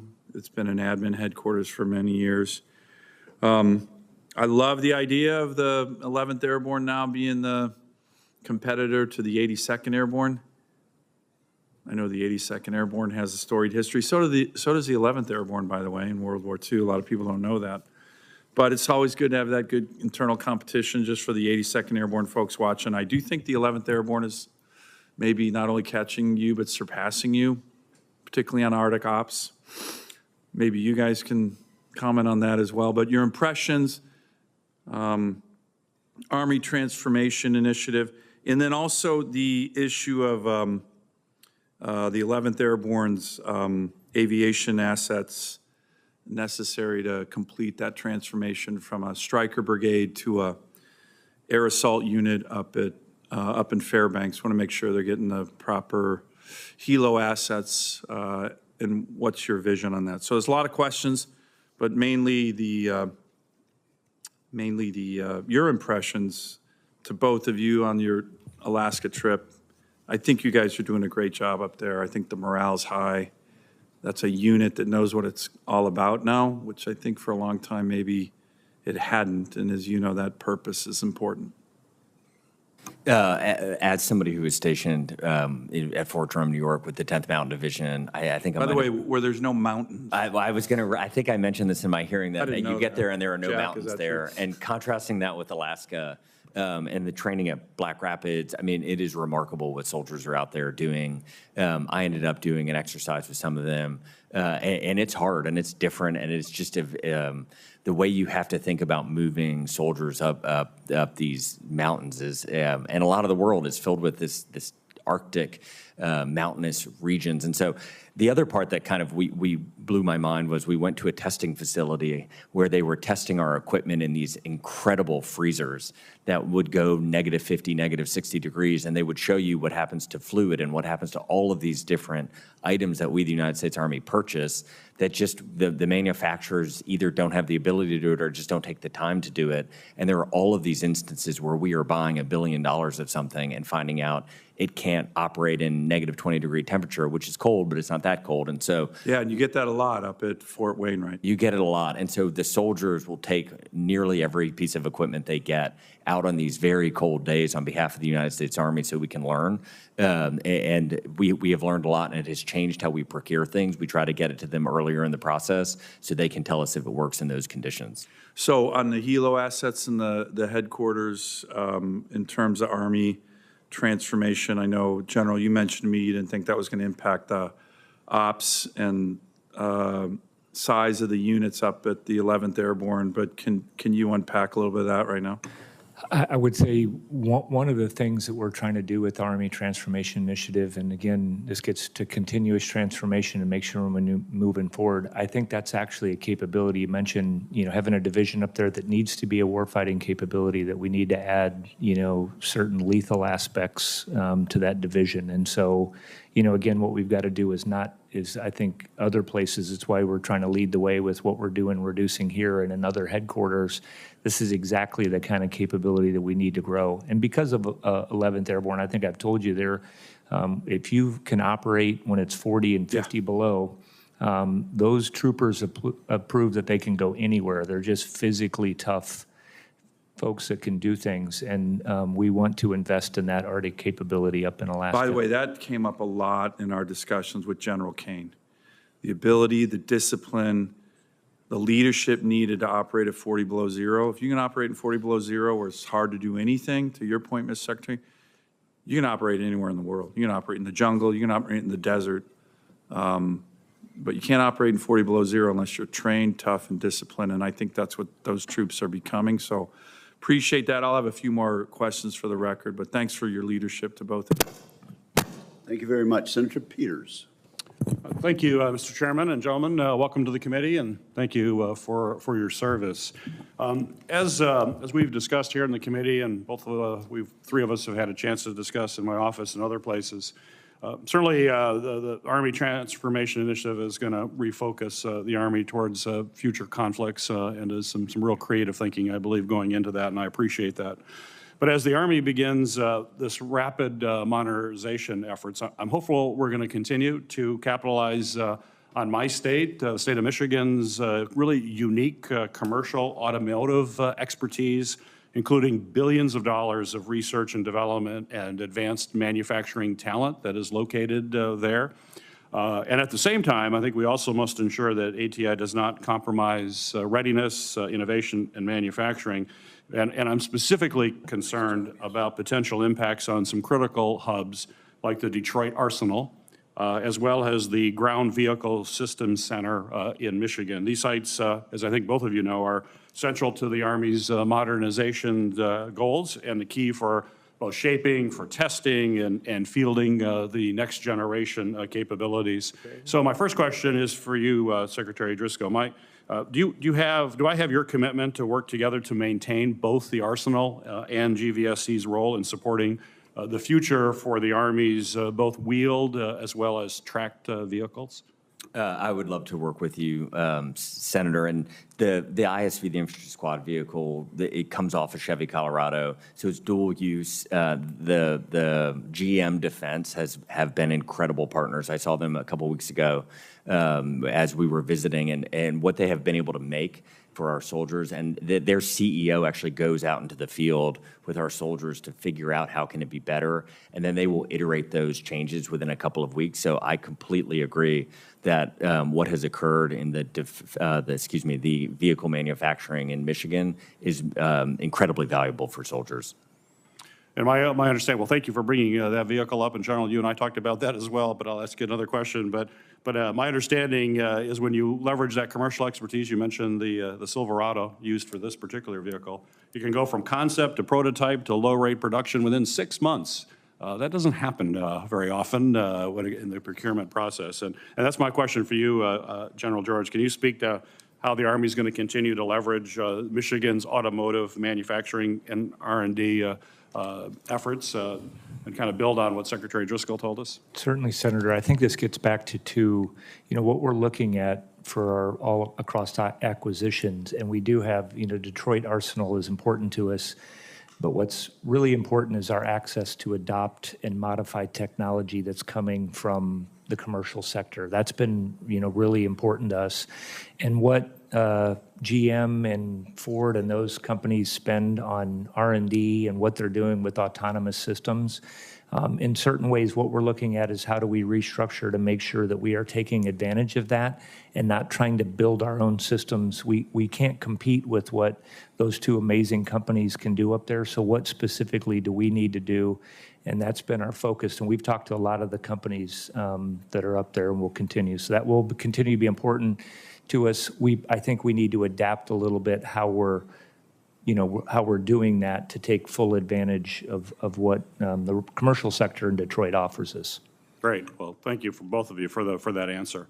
General George, exercises like Northern Strike in northern Michigan strengthen our ability to work with our allies and deter potential conflicts. Northern Strike currently brings over 6,300 participants from across the U.S. as well as our international partners to Michigan's National All-Domain Warfighting Center. It's the largest training area east of the Mississippi. And both Admiral Paparo and the African Command Commander General Langley have praised Northern Strike for its strategic value as well as its importance to joint force readiness. So my question for you, sir, is do you support training exercises for increased interoperability with our partners, including multinational joint training exercises like Northern Strike? And will you also commit to working with me to expand both active and reserve components that will operate and train at Northern Strike? Absolutely, Senator. I think and I've been up to Northern Strike, and I think it's very unique. I've been really proud of what the TAG and the Guard has done up there to make that a great training opportunity. And I think we're looking everywhere. One of the things we need to do is expand our capability to do operate drones, operate in the electromagnetic environment, countering drones. So all of that, using those kind of spaces to do that will be critically important to us today and in the future. And Senator, I think my office is coordinating with yours, but I'm actually going up there this year, I think with you and your colleagues. So I look forward to seeing Northern Strike with you. Well, I appreciate that. I look forward to that, and you'll be impressed like the General has been, I'm sure. So we'll welcome you there. Thank you, Mr. Chairman. Thank you. Senator Tuberville. Oh, thank you. Good morning. Good morning, gentlemen. Congratulations on your recruiting. I know how hard that is in my former profession, getting the right people. General, are we keeping our qualifications, discipline, values, physical requirements when we recruit these people? I definitely think we are, Senator. And, one of the things that we have been having discussions is how we're raising our standards because of what what we're having coming in and doing that. And so we've had fewer at the Future Soldier Prep course. We're going to keep that as an option. We do have times where we have some really brilliant soldiers out there that maybe need to spend a couple of weeks getting in a little bit better shape to join our formation, and that's what that's for, but really pleased with the path that we're on. As long as we're putting them through that and they can handle it. Yep. Again, I've been through that before. A lot of people need to get in better shape. In Secretary Hess's memo directing the Army Transformation Initiative, it states that the Army will begin enabling AI-driven command control by 2027. Secretary Driscoll, how will the Army be using artificial intelligence to help decision-making? Senator, we think of the Army as kind of two discrete functions when General George and I talk about it. One is like a large enterprise business that moves people and things across the country and the world. The other is hopefully an incredibly lethal killing machine and warfighting machine. And so I think AI and generative AI will meaningfully impact both spaces. The first thing we're working on is creating a data layer that basically allows for our people and our things and our sensors to all communicate in near real time. On the warfighting function, once you can have that occur, you can layer in generative AI for things like fires targeting. For air and missile defense, it's incredibly valuable. I would estimate that we'll start to see that at scale in kind of 12 to 18 months. On the Army as an enterprise business side, we're incredibly optimistic. We have 200 plus enterprise systems right now that are oftentimes siloed. Oftentimes we've had software created just for us that we have to maintain that is decades out of date. And we think generative AI will be able to help us with all sorts of tasks in the coming months. I'm excited to announce or just give credit to the recruiting team. They've onboarded to a very common CRM, customer relationship management tool called Salesforce. Generative AI can be applied to a lot of the things that we do as we recruit soldiers and bring them into the Army. Thank you. You know, right outside the gate at Redstone Arsenal, Secretary, have you been there yet? Would you mind repeating that? Have you been to Redstone Arsenal in Huntsville yet? What state is that in? That's in Alabama. I have. Okay. If you hadn't, we need to get you there. And by the way, you're making decisions and transforming our military. I'm good with that. You're actually cutting some contracts and things in my state. If it helps, I'm all for it. And so we'll work with you as much as we can. But right outside the gate at Redstone, a partnership between Davidson Technologies and D-Wave had completed the assembly of a quantum computer system that should be soon complete its calibrations and readiness tests. Secretary, how can the Army leverage these new systems in successfully implementing its transformation and optimize the future the right way? Senator Slotkin and I were at a dinner a couple nights ago talking about quantum computing and what quantum computing is going to be able to do to how our ability to process information as human beings is otherworldly. It's some things as simple as convoy routes for transportation, all the way up to you could probably start to plan out where should you put air and missile defense systems and how would they react in near real time to threats. And so any sort of innovation like that, we are completely supportive of. Thank you. It's a lot of good things going on, especially with AI. I hope we all understand, too, that for AI and all the future big tech stuff, we're going to need energy big time. China doubles our energy every 3 years that we have in this country. We're way behind, and we can talk about all these technologies that we want. Unless we have energy, which is going to be, should be a national security threat, then we're going to have huge problems. You agree with that, Secretary? Yes. General?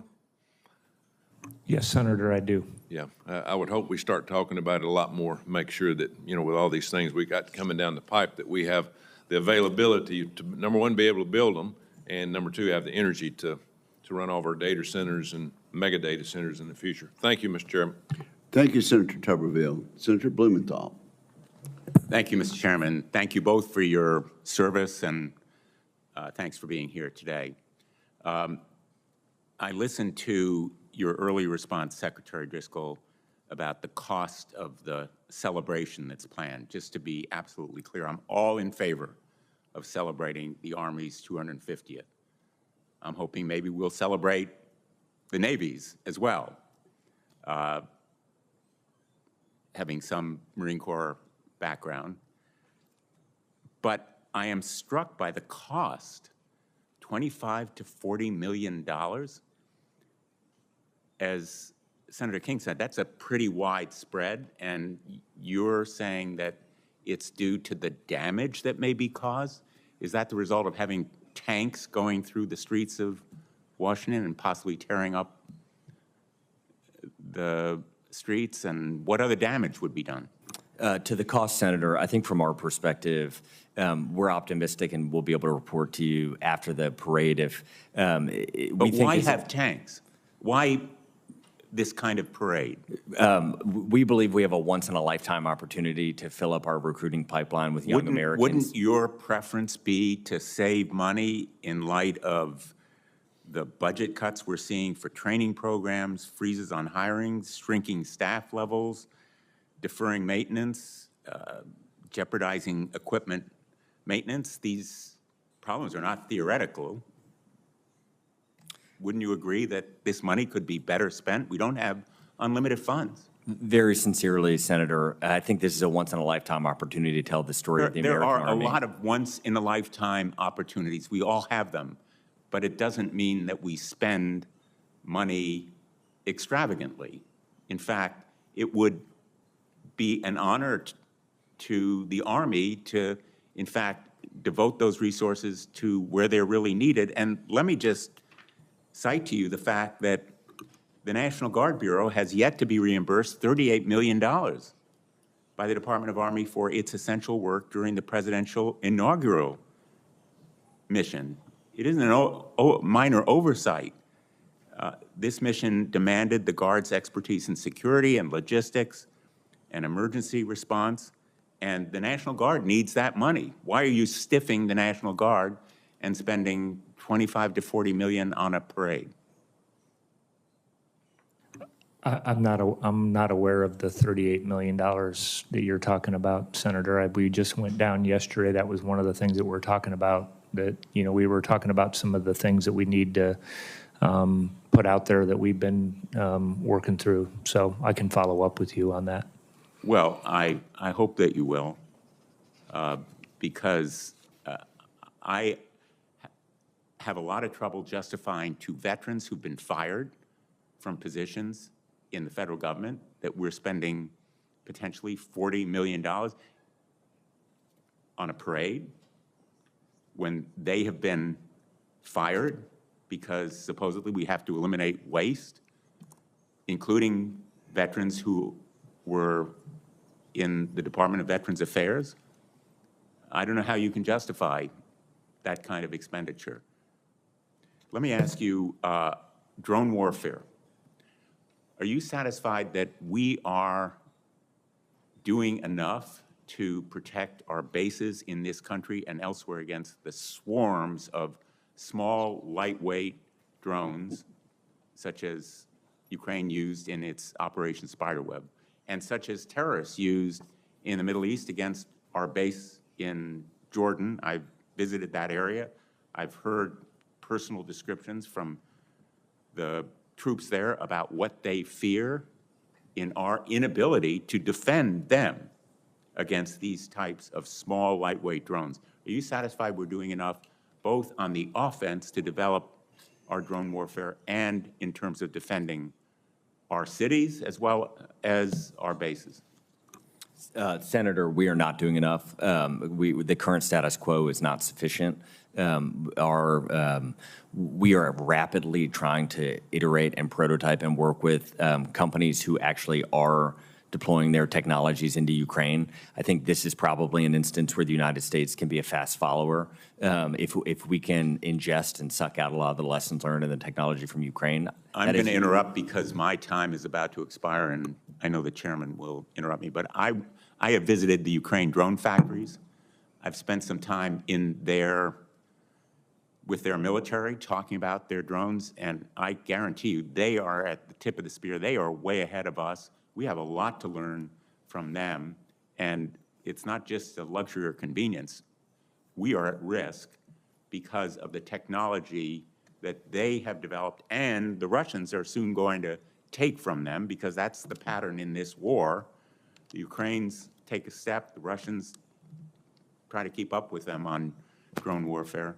And I think we not only have a lot to learn, but we have an obligation to learn it. And I would like to ask you, just because my time has expired, for a briefing on this area, which I think is revolutionizing modern warfare. Thank you, Senator, I think that's a very important goal. I would note for members that we will have a closed hearing immediately, 15 minutes after the adjournment of this. And I would suggest that senator would want to ask those questions. I would love to a chance to address you on that topic in So specific. let's do that. Even if, with respect, Mr. Chairman, I'm not sure I'll be able to attend the closed briefing. I'm going to try, but the briefing may not exhaust this topic. I would suggest a specific briefing on drone technology and warfare if. All right, well, there'll be no time limit and no limit on the subject matter. So we'll do the best we can, and I hope the senator will be able to attend. Senator Schmidt. Thank you, Mr. Chairman. I actually share Senator Blumenthal's, I think that'd be a good thing to do. And it seems to be the topic du jour, which is UAS and counter UAS, and probably for good reason, although, you know, we've been briefed on these topics before. Seeing what everybody saw with with Ukraine and with Russia, I think sort of highlights the need for us to be speedy with this. We can talk more about it in a classified setting, but certainly it's been something that is on the radar. I want to commend the Army for, I think, being ahead of this, and quite frankly, versus the Air Force. I think the Air Force is, from everything I've gathered, is really clumsy about how they're protecting our assets with counter UAS, and it's just it's an unwillingness to adopt technologies that already exist in the private sector, and I don't really understand why. And that's not really the question for you guys today, but I know that you guys are sort of leading the joint effort, right? The joint. Can you talk me through what might be done then? Let's just say of all the branches, you guys are number one in this, and noting and granting that there's work to do. How can you help influence what, like, just say the Air Force is doing? I mean, this is a big concern. Obviously, Whiteman Air Force Base is in Missouri. Fort Leonard Wood's also in Missouri, but could you just walk me through that, what that leading that effort means and how we can lead to be more nimble as it relates to counter UAS? I think, Senator, this is a joint problem. Everybody's going to have to understand how to not only employ drones, but protect yourself from drones and autonomous systems. So, you know, I will again point out that I think we need to be more agile in our funding and buy capabilities. You kind of referred to that we don't get locked into some program because things are moving very rapidly. The discussion we had yesterday with somebody who was supporting Ukraine, I mean, was an update, and it's going to continue to happen. I think stateside we have submitted, I think we're going to have to make some changes. One, we're going to have to work locally with the FAA and FCCs locally. But some of this gets to the 130I, you know, and I think that that's legislated as far as what it is, how we can share information on drones. I think that legislation is about 9 or 10 years old, and I think that needs to get updated. And then the big thing that we're looking at is on every system we've mentioned, I think we should be, one, really focused on cost curve. How do we do this in a way that, you know, you're not sending $1 million missiles or using big expensive equipment against things that are, you know, relatively cheap, and that's what we're looking at. And we are running a very large exercise this month and next. You know, right now we're doing this overseas and going through all of that, and I would love to come and brief you on off that, because there's several different systems, both kinetic and non-kinetic, right, that we are employing, you know, really around the world, because they work different in different environments, and we're doing the same thing stateside. We've done stuff where we've sent things, for example, down to the border to make sure that we're testing it in every environment. And it's having a great impact, I think, on what's happening at the border now. In many ways, the autonomous efforts are not only are they gathering important intelligence and directing critical resources to apprehend people trying to come here illegally, there's sort of a scarecrow effect too. Like it's there, people know it's there. The cartels are sophisticated in the places that they want to go. So I mean, I think at the border this is actually very important. But I want to drill down just a little bit with the time that I have, and this is going to be a much longer discussion. But as it relates to, you know, there's a big focus on the actual drone and what the drone does. but there's a lot of things that happen before a drone were to be intercepted or shot down. There's detection, right? There's sort of awareness with sensors. And how is the Army what steps are being taken right now to make us more nimble to acquire these sorts of systems? Because I do have great concern that the efforts that are being made, we've got a long way to go. So what is happening right now? And maybe that's for you, Mr. Secretary or General. Senator, what we are trying to do is, and we can talk about this more in the classified setting, but talk specifically to the companies and the tool makers that are being used in war right now and figure out how do we get what they used on Sunday was a pretty ingenious way to get it in some ways. And I think we would not have been ready for that, and we are not ready for it. But we know what they did. We are going to get in the hands of soldiers in the coming weeks, and we will be after that. And I appreciate that candor, and just make them one final point. I think that, and this is the Air Force in particular, I'm sorry that I'm picking on the Air Force today, but the truth is, they've asked private companies to come in and do an assessment, and they have a good way to do it, and they say, oh, thank you for your input. We're going to keep doing it the way we're doing it. That's my concern. So thank you, Mr. Chairman, for your grace for my extra 40 seconds. And thank you, and that's our responsibility to change that, Senator. Let me just say this with regard to drones, because this can be said in an open session, and we'll have a closed session. The public will not know it. But our reconciliation bill contains $1 billion of funding for small drones and another $1 billion for one-way attack drones. Some of that will not go to the Army, but much of it will. And I wanted the public and members who will not attend the closed session to know that. Senator Duckworth. Thank you, Mr. Chairman. I want to associate myself with Senator Blumenthal's comments about blowing $30 million on a parade. Let's be clear, you're not doing it to celebrate the Army's birthday. You're doing it to stroke Donald Trump's ego. If you want to celebrate the Army's birthday by spending $30 million, I would recommend you think about something along the lines of maybe spending that money on child care for military families, perhaps tuition reimbursement for military families. There are lots of ways to celebrate the Army's birthday without blowing it all on a parade. I also want to echo the concerns of my colleagues, Senator Reid, Shaheen, and Hirono, about misusing and burning the readiness of our National Guard troops and other expensive military assets like deportation flights for so-called interior law enforcement operations. The military should not do the job of DHS for it. I'm especially concerned by your answer to Senator Hirono, Mr. Secretary. I think you copped out with your answer of, we will do what's legal. That answer ignores your obligation to advise what is right for our war fighters and to focus on war fighting, not to say what is legal. Secretary Driscoll, General George, I appreciate much of your transformation efforts. I've long advocated for the Army to make hard, forward-looking decisions.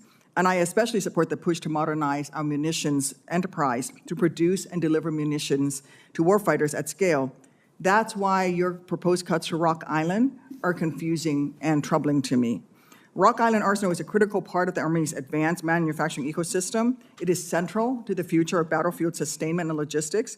Yet under your current plan, two commands with very distinct missions, Army Sustainment Command and Joint Munitions Command, would be integrated.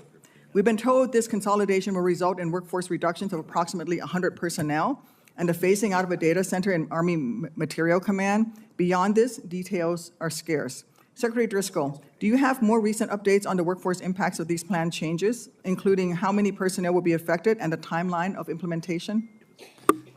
Senator, I just want to echo how important Rock Island is. I think we have a trip scheduled or hopefully soon to go up there. The workers up there have been remarkable and have helped our country and our Army for a long time. As it relates specifically to sustainment and the Joint Munitions Commands, when we were looking at it, basically the headquarters exist so close together, we thought we could have efficiencies without actually impacting the outputs. By combining, the intent is not to slow down production in any sort of way. And then specifically, Senator, to your question, no changes from what you referenced. I know. How many personnel will be affected and what's the timeline of implementation? I wanted to just kind of reinforce, we have, two headquarters that are kind of very almost co-located, and there's a lot of things that we can do within that, I think, to combine that. So what we still need and what we want to invest in is all the technical expertise that, we get at Rock Island, and, probably the unmatched right now 3D printing capability, additive manufacturing, that even commercial industry is coming in there and using it. So it's kind of, we're looking across the formation of how we can update our business systems, combine some of these capabilities, and I think it's going to make us better. And we're happy to come over and brief you that in detail, or meet you at Rock Island, Senator, and have that discussion. Okay, I'm be willing to meet you at Rock Island. Secretary Driscoll, still the same question. How many personnel will be affected, and what's the timeline of implementation? You still haven't answered me. Senator, we're currently working on the plan. It is I would actually hypothesize there would be growth at Rock Island on a net basis. But combining those units, they're working on the plans right now. We'll provide them the moment they're available. Okay. I mean, I think what you're doing is scaling down. I hope that the answer is that we're going to work towards a minimum workload, at the very least, at Rock Island to maintain that capacity. I want to flag that I joined the Bipartisan Arsenal Workload Sustainment Act with Senators Durbin, Grassley, Ernst, and Representative Sorensen. This bill would incentivize private industry to partner with arsenals to ensure a more predictable workload throughout the year to enhance efficiency and keep costs low at all of our arsenals. I hope that you and General George will work with us to move and get this legislation passed. We'd love to, Senator. Thank you. I'm also deeply concerned by the Army's plan to divest from the Humvee and JLTV without a clear replacement that meets the full spectrum of mission requirements. We have been told that the infantry squad vehicle was identified as the future for ground mobility, but let's be honest, the current model of that vehicle does not support the needs of medical evacuation. And the Humvee fleet that you plan to retain, which could serve as ambulances in the meantime, is already facing severe maintenance issues. This ground capability for medical evacuation is not a gap that we can afford to ignore. What is the Army's plan to bridge this gap in ground medical evacuation capacity as the Humvee is phased out? Either one of you can take that. Yeah, I'll take that one, Senator. We have, you brought up the armor protection, we have 18,000 plus JLTVs, continuing to buy those. So obviously medical evacuation and how we do that. Having done that, with all of our vehicles, it's why we're also talking about having armored vehicles that are inside our formations are going to be critical moving forward. So we need a broad bunch of capability. We're also looking at autonomous systems and how they can go into certain areas. We have 105,000 Humvees, and certainly that's part of we're going through that process right now, how we make sure that we're maximizing the vehicles we need. You mentioned medical vehicles. That would be in that category of how we would make sure that we're maintaining that capability that we need. So they're going to be in our formation. We've bought what we need to have inside our formation. And thank you, Senator. Senator Scott. Sure. Thank you, Chairman. Secretary Driscoll, General George, thank you both for being here. I want to thank you, President Trump, Secretary Head Staff, for ensuring that our Army is a lethal warfighting machine. I appreciate all the changes you're working to make to restore the warfighting ethos, and that our Army is ready for whatever may come. Can you talk about, when I was governor of Florida for 8 years, and we put a lot of effort into a program in Orlando, a simulation training instrumentation program, headquartered in Orlando. It plays a critical role in preparing unmatched testing, modeling, simulation, and training systems to ensure our warfighters are ready for the next fight. There's a reason it's in Central Florida. It hosts a world-class manufacturing, science, and technologies industry that supports over 30,000 good-paying jobs, generates more than $7 billion annual in economic impact in the region. It's also strategically located in a unique defense innovation ecosystem alongside your other partners, Navy, Air Force, Marines, and recently established U.S. Space Force training headquarters at Patrick Space Force Base. So I put a lot of effort into it when I was governor, and we put a lot of effort to make sure this is a place everybody wants to serve. Can you talk about what your plans are there? Either one of you. Yeah, I'll jump in on that, Senator. Obviously very important to us. Simulation is very important to us. Just took a brief back 2 days ago. We consistently run the warfighters. What I will tell you is that we're looking at, I think we can do more with commercial industry, and that's kind of what we're focused on, down there with PEO STRI. And, there's companies all over our country that can produce simulations. Right now, our overhead for our simulation exercises that we're running, which are with soldiers, is high, and I know that the technology exists for us to move that. So that's generally what we're trying to do down there. We just did a big conference down in Orlando. It was about 6 weeks ago, where we kind of explained where we need to move with next-gen simulation.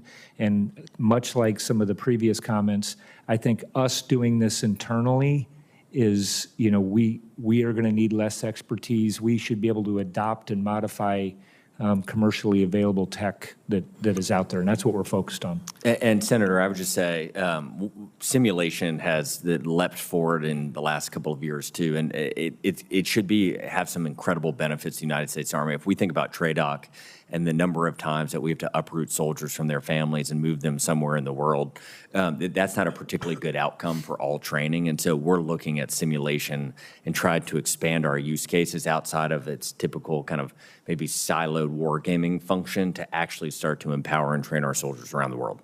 So what impact do you think it'll have there, and what impact will it have on your ability to work with all the other branches? I don't think it'll impact. What we're looking at when is basically aligning our program management where we have adopt, modify, and develop. And I think these are areas we need to be developing it less on our own and adopting it more from people out there that really know how to do that. So they'll be people that can oversee those programs, people that understand contracting, and actually having warfighters down there to know what we need, and then getting it out to our formations quickly. Okay. If there's anything I can do to help you all, just let me know. Thank you. Thanks, Senator. Senator Rosen. Well, thank you, Chairman Wicker, Ranking Member Reed. I appreciate it. And I would also like to thank Secretary Driscoll, General George, for testifying today for your service to our country. I know we're talking a lot about training, so I'm going to talk about small arms training, small arms range in Nevada, of course, because Army leaders in the past have made commitments to me to build Nevada's first certified small arms training range, excuse me, at Hawthorne Army Depot, so that the Nevada National Guard and Reserve soldiers no longer have to travel out of state to fulfill their annual weapons qualification at an average cost of $500,000 per year per unit. You want to save money? Build our range. I'm appreciative that the Army followed through on these commitments and included this project in the FY 2025 budget request, which was added in both the House and Senate FY 25 appropriations bills. However, since Congress did not pass these bills and instead passed a full-year CR without budget tables, we lack certainty about whether or not the Army will actually fund this project, which is already well underway. So to both of you, can I have your commitment that the Army will in fact deliver Nevada's first certified small arms training range so that our soldiers can meet their annual requirements at a greater convenience and lower cost to the taxpayer? Secretary Driscoll? Yes, Senator. Oh, General George, Yeah, thank you. we love Secretary rifle Driscoll. ranges, for the Thank record.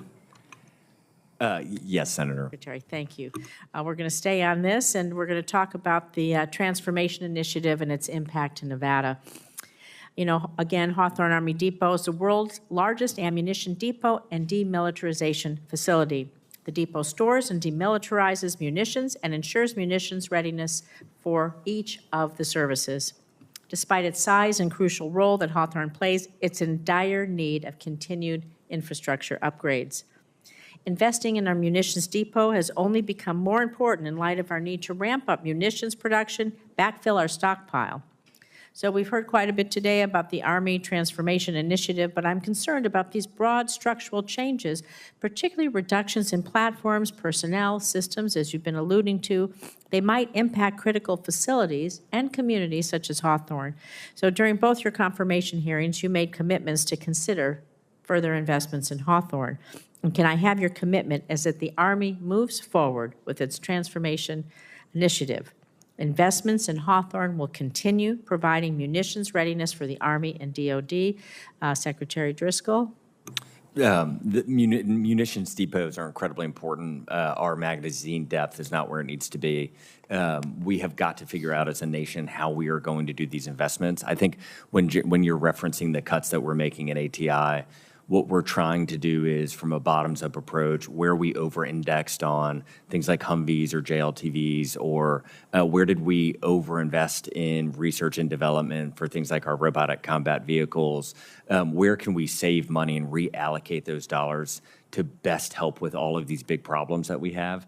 And so I can absolutely commit that we would want to work with your office to figure out how can we rapidly continue to scale our munitions base. Perfect. General George, please. Yeah, I would agree with what the Secretary said. And plus, you know, the other thing that we'd like to work with you on is how we can probably build some of these things and repair things cheaper, because I'm confident we can do that as well. We would love to work with you on that. Thank you so much. And my final question is about cyber workforce development, because the FY24 NDAA included my bipartisan legislation authorizing the Army to create a civilian cybersecurity reserve to provide cybercom with qualified civilian personnel for surge capacity, ensuring that the U.S. government has the cyber talent it needs to respond to malicious activity and secure the DoD's information and its systems. So, General George and then Secretary Crystal, can you provide a status update on the Army's implementation of a civilian cyber reserve?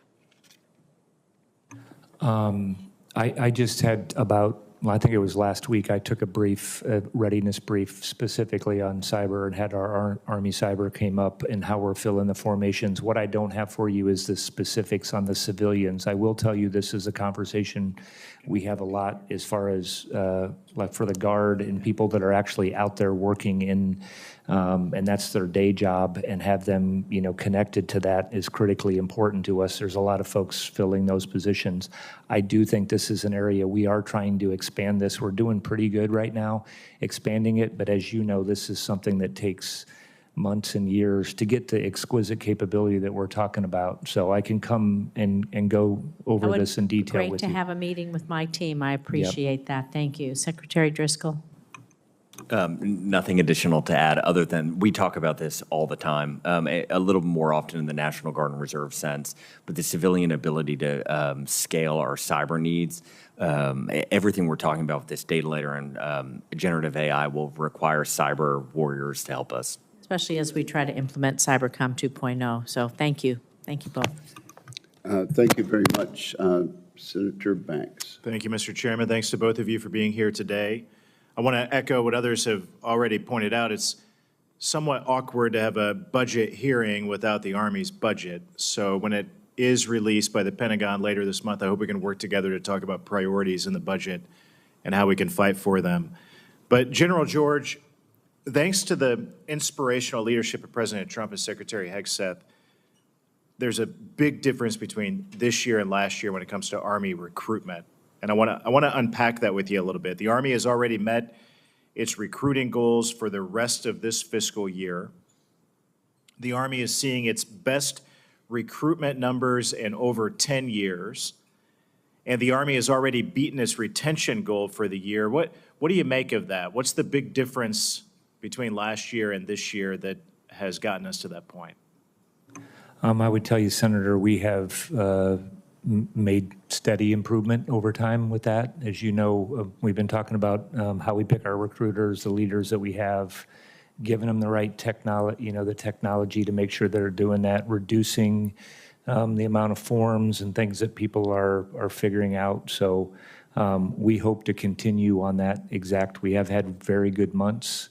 I think we are at this point in time, you know, where we got this, we hadn't seen this since 2014. So we're very happy with where we're at. You say we've had very good months, and I want to go there.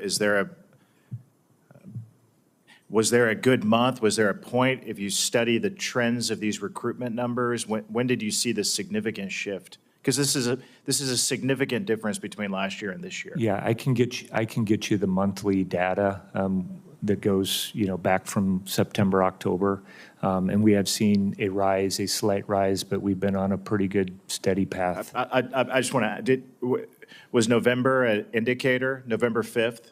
We did have a really. Was there a significant increase in Army recruitment after November 5th? We have seen recruitment numbers come up a little bit. Yeah, because it seems obvious to me that who the commander-in-chief is matters to military recruitment. And I have seen those trends, General, and it would be great to unpack them even further with you, the difference between last year and this year, and a Pentagon that's focused on lethality, a commander-in-chief who's inspiring the next generation to step up and serve our country. And my big question for you, though, is how do we keep that going? What do we do from this point forward to keep those recruitment numbers heading in the direction that they are? This is a discussion we have, pretty consistently. I mean, I think we have to continue to do what we're doing. We have to constantly evaluate. For us, are we getting the right? We track, 16 different specialties and making sure that we're doing it. One of them that we have been doing very well on this year that we have had struggles with was 18 X-ray. How do we reach those people? How are we assessing folks in there? So how we look at our marketing, I think this is just something that we have to constantly evaluate, Senator. And it's important too on the retention side. You mentioned that, what we're doing inside of our formation to make sure that we're retaining our soldiers. Can you give us some anecdotes or reasons why higher recruitment and higher retention matters to the United States Army? I mean, I think it matters to everybody in the joint force. So you want to have fully capable, trained formations. What can you do with better retention and recruitment that you couldn't do without? What's important about retention is that we were just talking about cyber, you're keeping somebody in that you've trained. Some people, I enlisted in the Army, many, many years ago. You look at keeping people that you have invested in, you've trained in. Oftentimes people have other opportunities. They stay because of the team and because of the mission. Signal, I can go down, but NCOs really drive our training inside of our formation at the platoon, company, and battalion level, and keeping those great NCOs on our team is obviously critically important to our lethality. And Senator, it's a virtuous cycle. When we are having a harder time recruiting, we have to lower standards, which definitionally means we're letting in just a different population, and the Army feels that. And what we're able to do now is there's so much demand. We can start to raise standards. We can start to focus on putting people where we have the most need. And clearly, the last administration lowered standards to meet recruitment goals. And can we go backwards and put those standards back to where they need to be so that we're getting the best and the brightest? Since the Trump bump of recruitment is obviously real. So I guess that's what I'm going for. We are actively, quantitatively raising standards on things like our APFT. And if this momentum continues, we will continue to prioritize giving slots to basic training to the most qualified young adult. That's really great news. Thank you. I yield back. Thank you, Senator Banks. Senator Slotkin. So I don't want Senator Kelly to beat me up. We thought he was going next, but I will happily take my 5 minutes. Thank you for being here. We've talked a lot, even this week, about the Army transformation, and I'll echo a number of things that Senator Peters said. I think we all understand the need for the Army to modernize. I don't think there's a single person who feels like we should stay the same and the status quo is just doing great. And that's based on the fact that China is investing in new technology, new techniques, and if they and others that we may hopefully never have to fight, if they are ahead of us on a whole bunch of different things, like we're not doing our job in preparing and protecting the United States. So I think we're all on the same page. I just want to make sure that it's not just about cutting stuff, right? And we understand that you've looked at cutting things like Humvees and the JLTV and things that Michigan does, but that we also look at processes and procedures, right? You alluded to this in your strategy. Right now, China can go from concept to fielding a new system in 1 year. The US military, and I say this with love, can go from concept to fielding in 3 years if we're lucky, right? If we're lucky. So to me, the future is going to be won by the people who are most agile and flexible in taking the new great idea, some of the stuff we're seeing in Ukraine right now, and moving it to contact faster. And I would just offer that we don't want to destroy the defense industrial base. We want to update it. And I think Michigan can be the place to do that advanced manufacturing, to bring in AI, to bring in 3D printing, to bring in all these new techniques that are going to make us go faster. So I'm thrilled that you're coming. We're going to show ourselves off. And instead of fighting to hold on to everything that we've had in the past, we want to be the defense point of contact for advanced manufacturing for the future. And we're going to give you the dog and pony to make sure you feel the same way, because we are pretty hot shit in what we do in Michigan. I'm just going to say that. Sorry to swear, Mr. Chairman. Can you talk a little bit about why, like on the advanced manufacturing piece, can you help elaborate on what the Army is going to do to speed up that flash to bang concept to fielding with advanced manufacturing? So, Senator, just to the earlier point about the cuts, I think when we've rolled out Army Transformation Initiative, there were basically 4 buckets. I won't hit them all, but the first bucket was the cuts in order to take the $48 billion in savings that the President of the United States and Secretary of Defense empowered us with to innovate and spend it to make the Army stronger. And General George and I are optimistic that Army Transformation Initiative will be a renaissance for the American industrial base, for small and medium businesses, so that they can show us their innovation. We, the United States Army, have been a very poor customer oftentimes, and I would say perhaps all the time. We do not allow small and medium businesses to show us their product, have us get into the hands of soldiers, show them how to improve it, and then reward them when we need it often enough. And there's this chasm that has been created that only incredibly large companies that take, I would say 3 years is generous, and it's probably closer to 10. Yeah. But we are actively working to fix it. Yeah, and I would just say, to your earlier point about modeling and simulation, Michigan is quickly becoming the hub for, if you want to like test something out before you have to build an actual scale model, bring in a platoon of guys to let them put on the VR glasses and test something out before we build it. We're going to become the hub of that, and we are eager to show that off.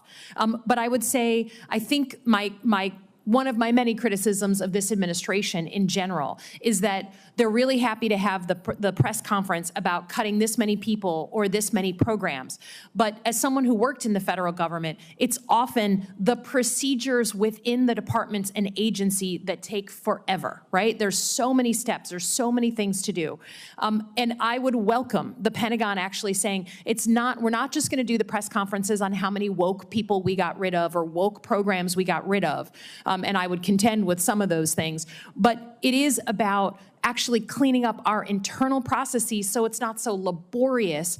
And I've never once, a Democrat or Republican, including the Trump administration first time, gotten a proposal, please take off these regulations. Please, Congress, remove these things. They may have been well-intended, but it's too much. So please don't just do the shiny object, the stuff that gets the political attention. Please actually dig in and do the damn work so that if you want transformation, you actually get it.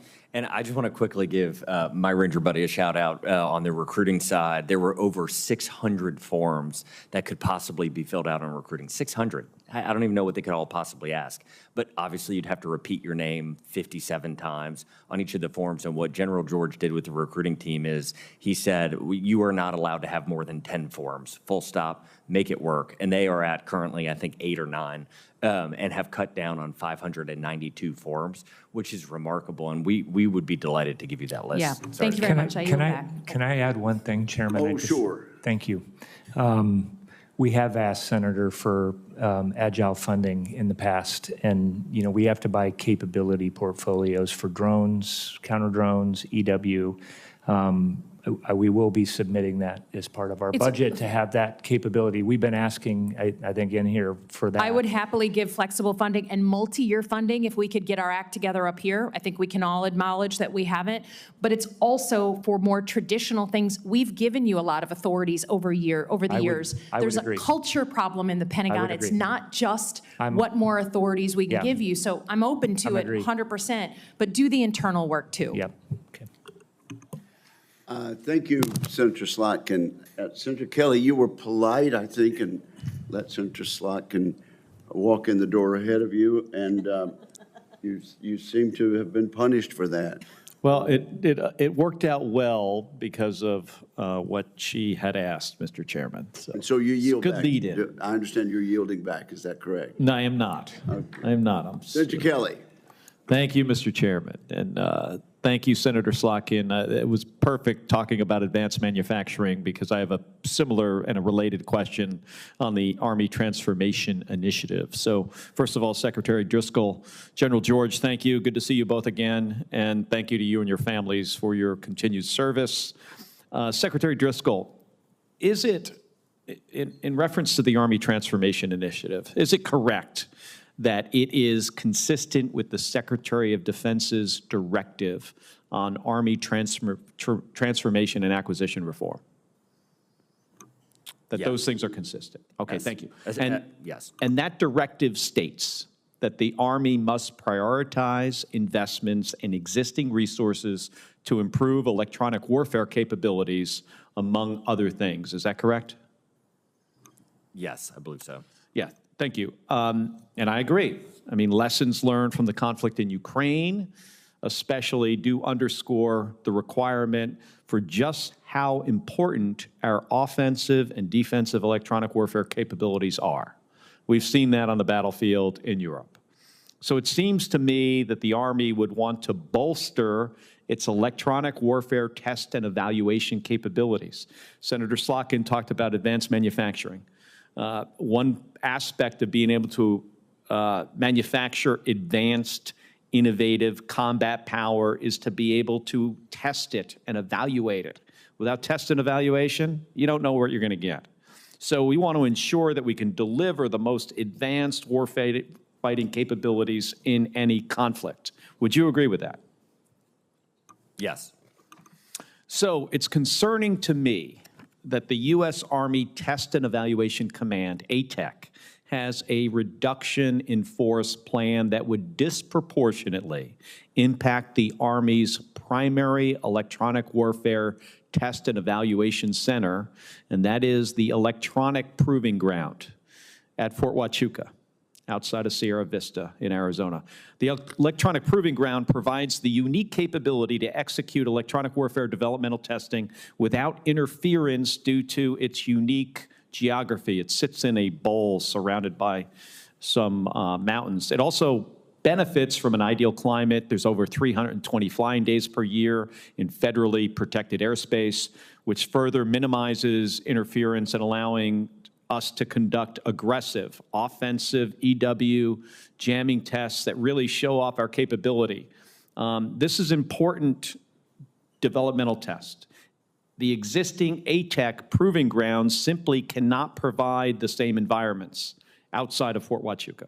That would leave us without the ability, if we get rid of personnel at Fort Huachuca at the Electronic Proving Ground, we will not have the capability to do that developmental test and to train our soldiers and pilots how to use these systems to counter our adversaries. So if carried out, this reduction in force at EPG, this could result in some long-term consequences for testing and evaluation and readiness. So, Mr. Secretary, do you agree that disproportionately slashing our electronic warfare test centers would harm the Army's electronic warfare capability? Do you mind if I jump in on this one, Senator? Yes, sir. As you know, we also have Yuma that's over there. We have Yuma, White, Yuma White Proving Sands, Ground. Dugway. So that I agree with you. I agree with you on the EW. I agree with you. And what we've looked at, and I know Pat Gaydon at the Army Test and Evaluation, we've had a lot of discussions on this. We are also testing some of this stuff around the world. What we had was, and we are looking at, is where do we have excess capacity that we're actually not using that? I think we can come over and lay that out. So yes, EW is going to be important. Yes, we're going to have to do it in a lot of different locations. What I will tell you is probably we will be doing much differently at the John R. Fox range, and what's happening is adding drones, adding FPV drones, and doing different General, training. let me give you a quick example, though, and obviously Yuma Proving Ground, also a valuable Army asset in the state of Arizona. They are different. The geography of the Electronic Proving Ground allows us to do stuff there that we cannot do anywhere else. If you want to simulate a surface-to-air missile system, the electronic signature from it in Yuma Proving Ground, you're talking about maybe 0.1 watt of power output before you can start to interfere with communication systems, airplanes. TV stations in and around the Phoenix area. When you do that at the electronic proving ground, you can go an order of magnitude or more higher in power output. There's no place like it anywhere. And the RIF that is planned at ATEC is if that continues and is carried out, we are going to find ourselves in a situation where we cannot do the testing that we need on these EW systems. So General and Mr. Secretary, I encourage you to look into this. And I am happy to have a follow-up discussion with you about it. Senator, and I visited there, and I can echo that the work they're doing is incredible, but we'll follow up with your office. Thank you. Senator Kelly, I believe you're accompanied by your brother. Yes. Who is also an astronaut. And a Navy former naval pilot. Fighter pilot, Yes. combat He veteran. is in the audience. He does. Here. He bears a striking resemblance to you. He does. Yes, thank you. We're Well, twins. I'm the original, and he's the cheap copy. Okay, you're number one, he's number two. That's correct. Okay, well, I'm good. But let me salute a family of aviators and astronauts. Hear, hear. And this concludes the open portion of today's hearing. I want to thank our witnesses for their testimony, for the information of members.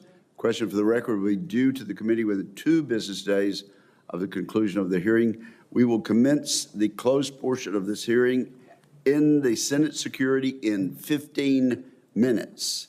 We are recessed until then.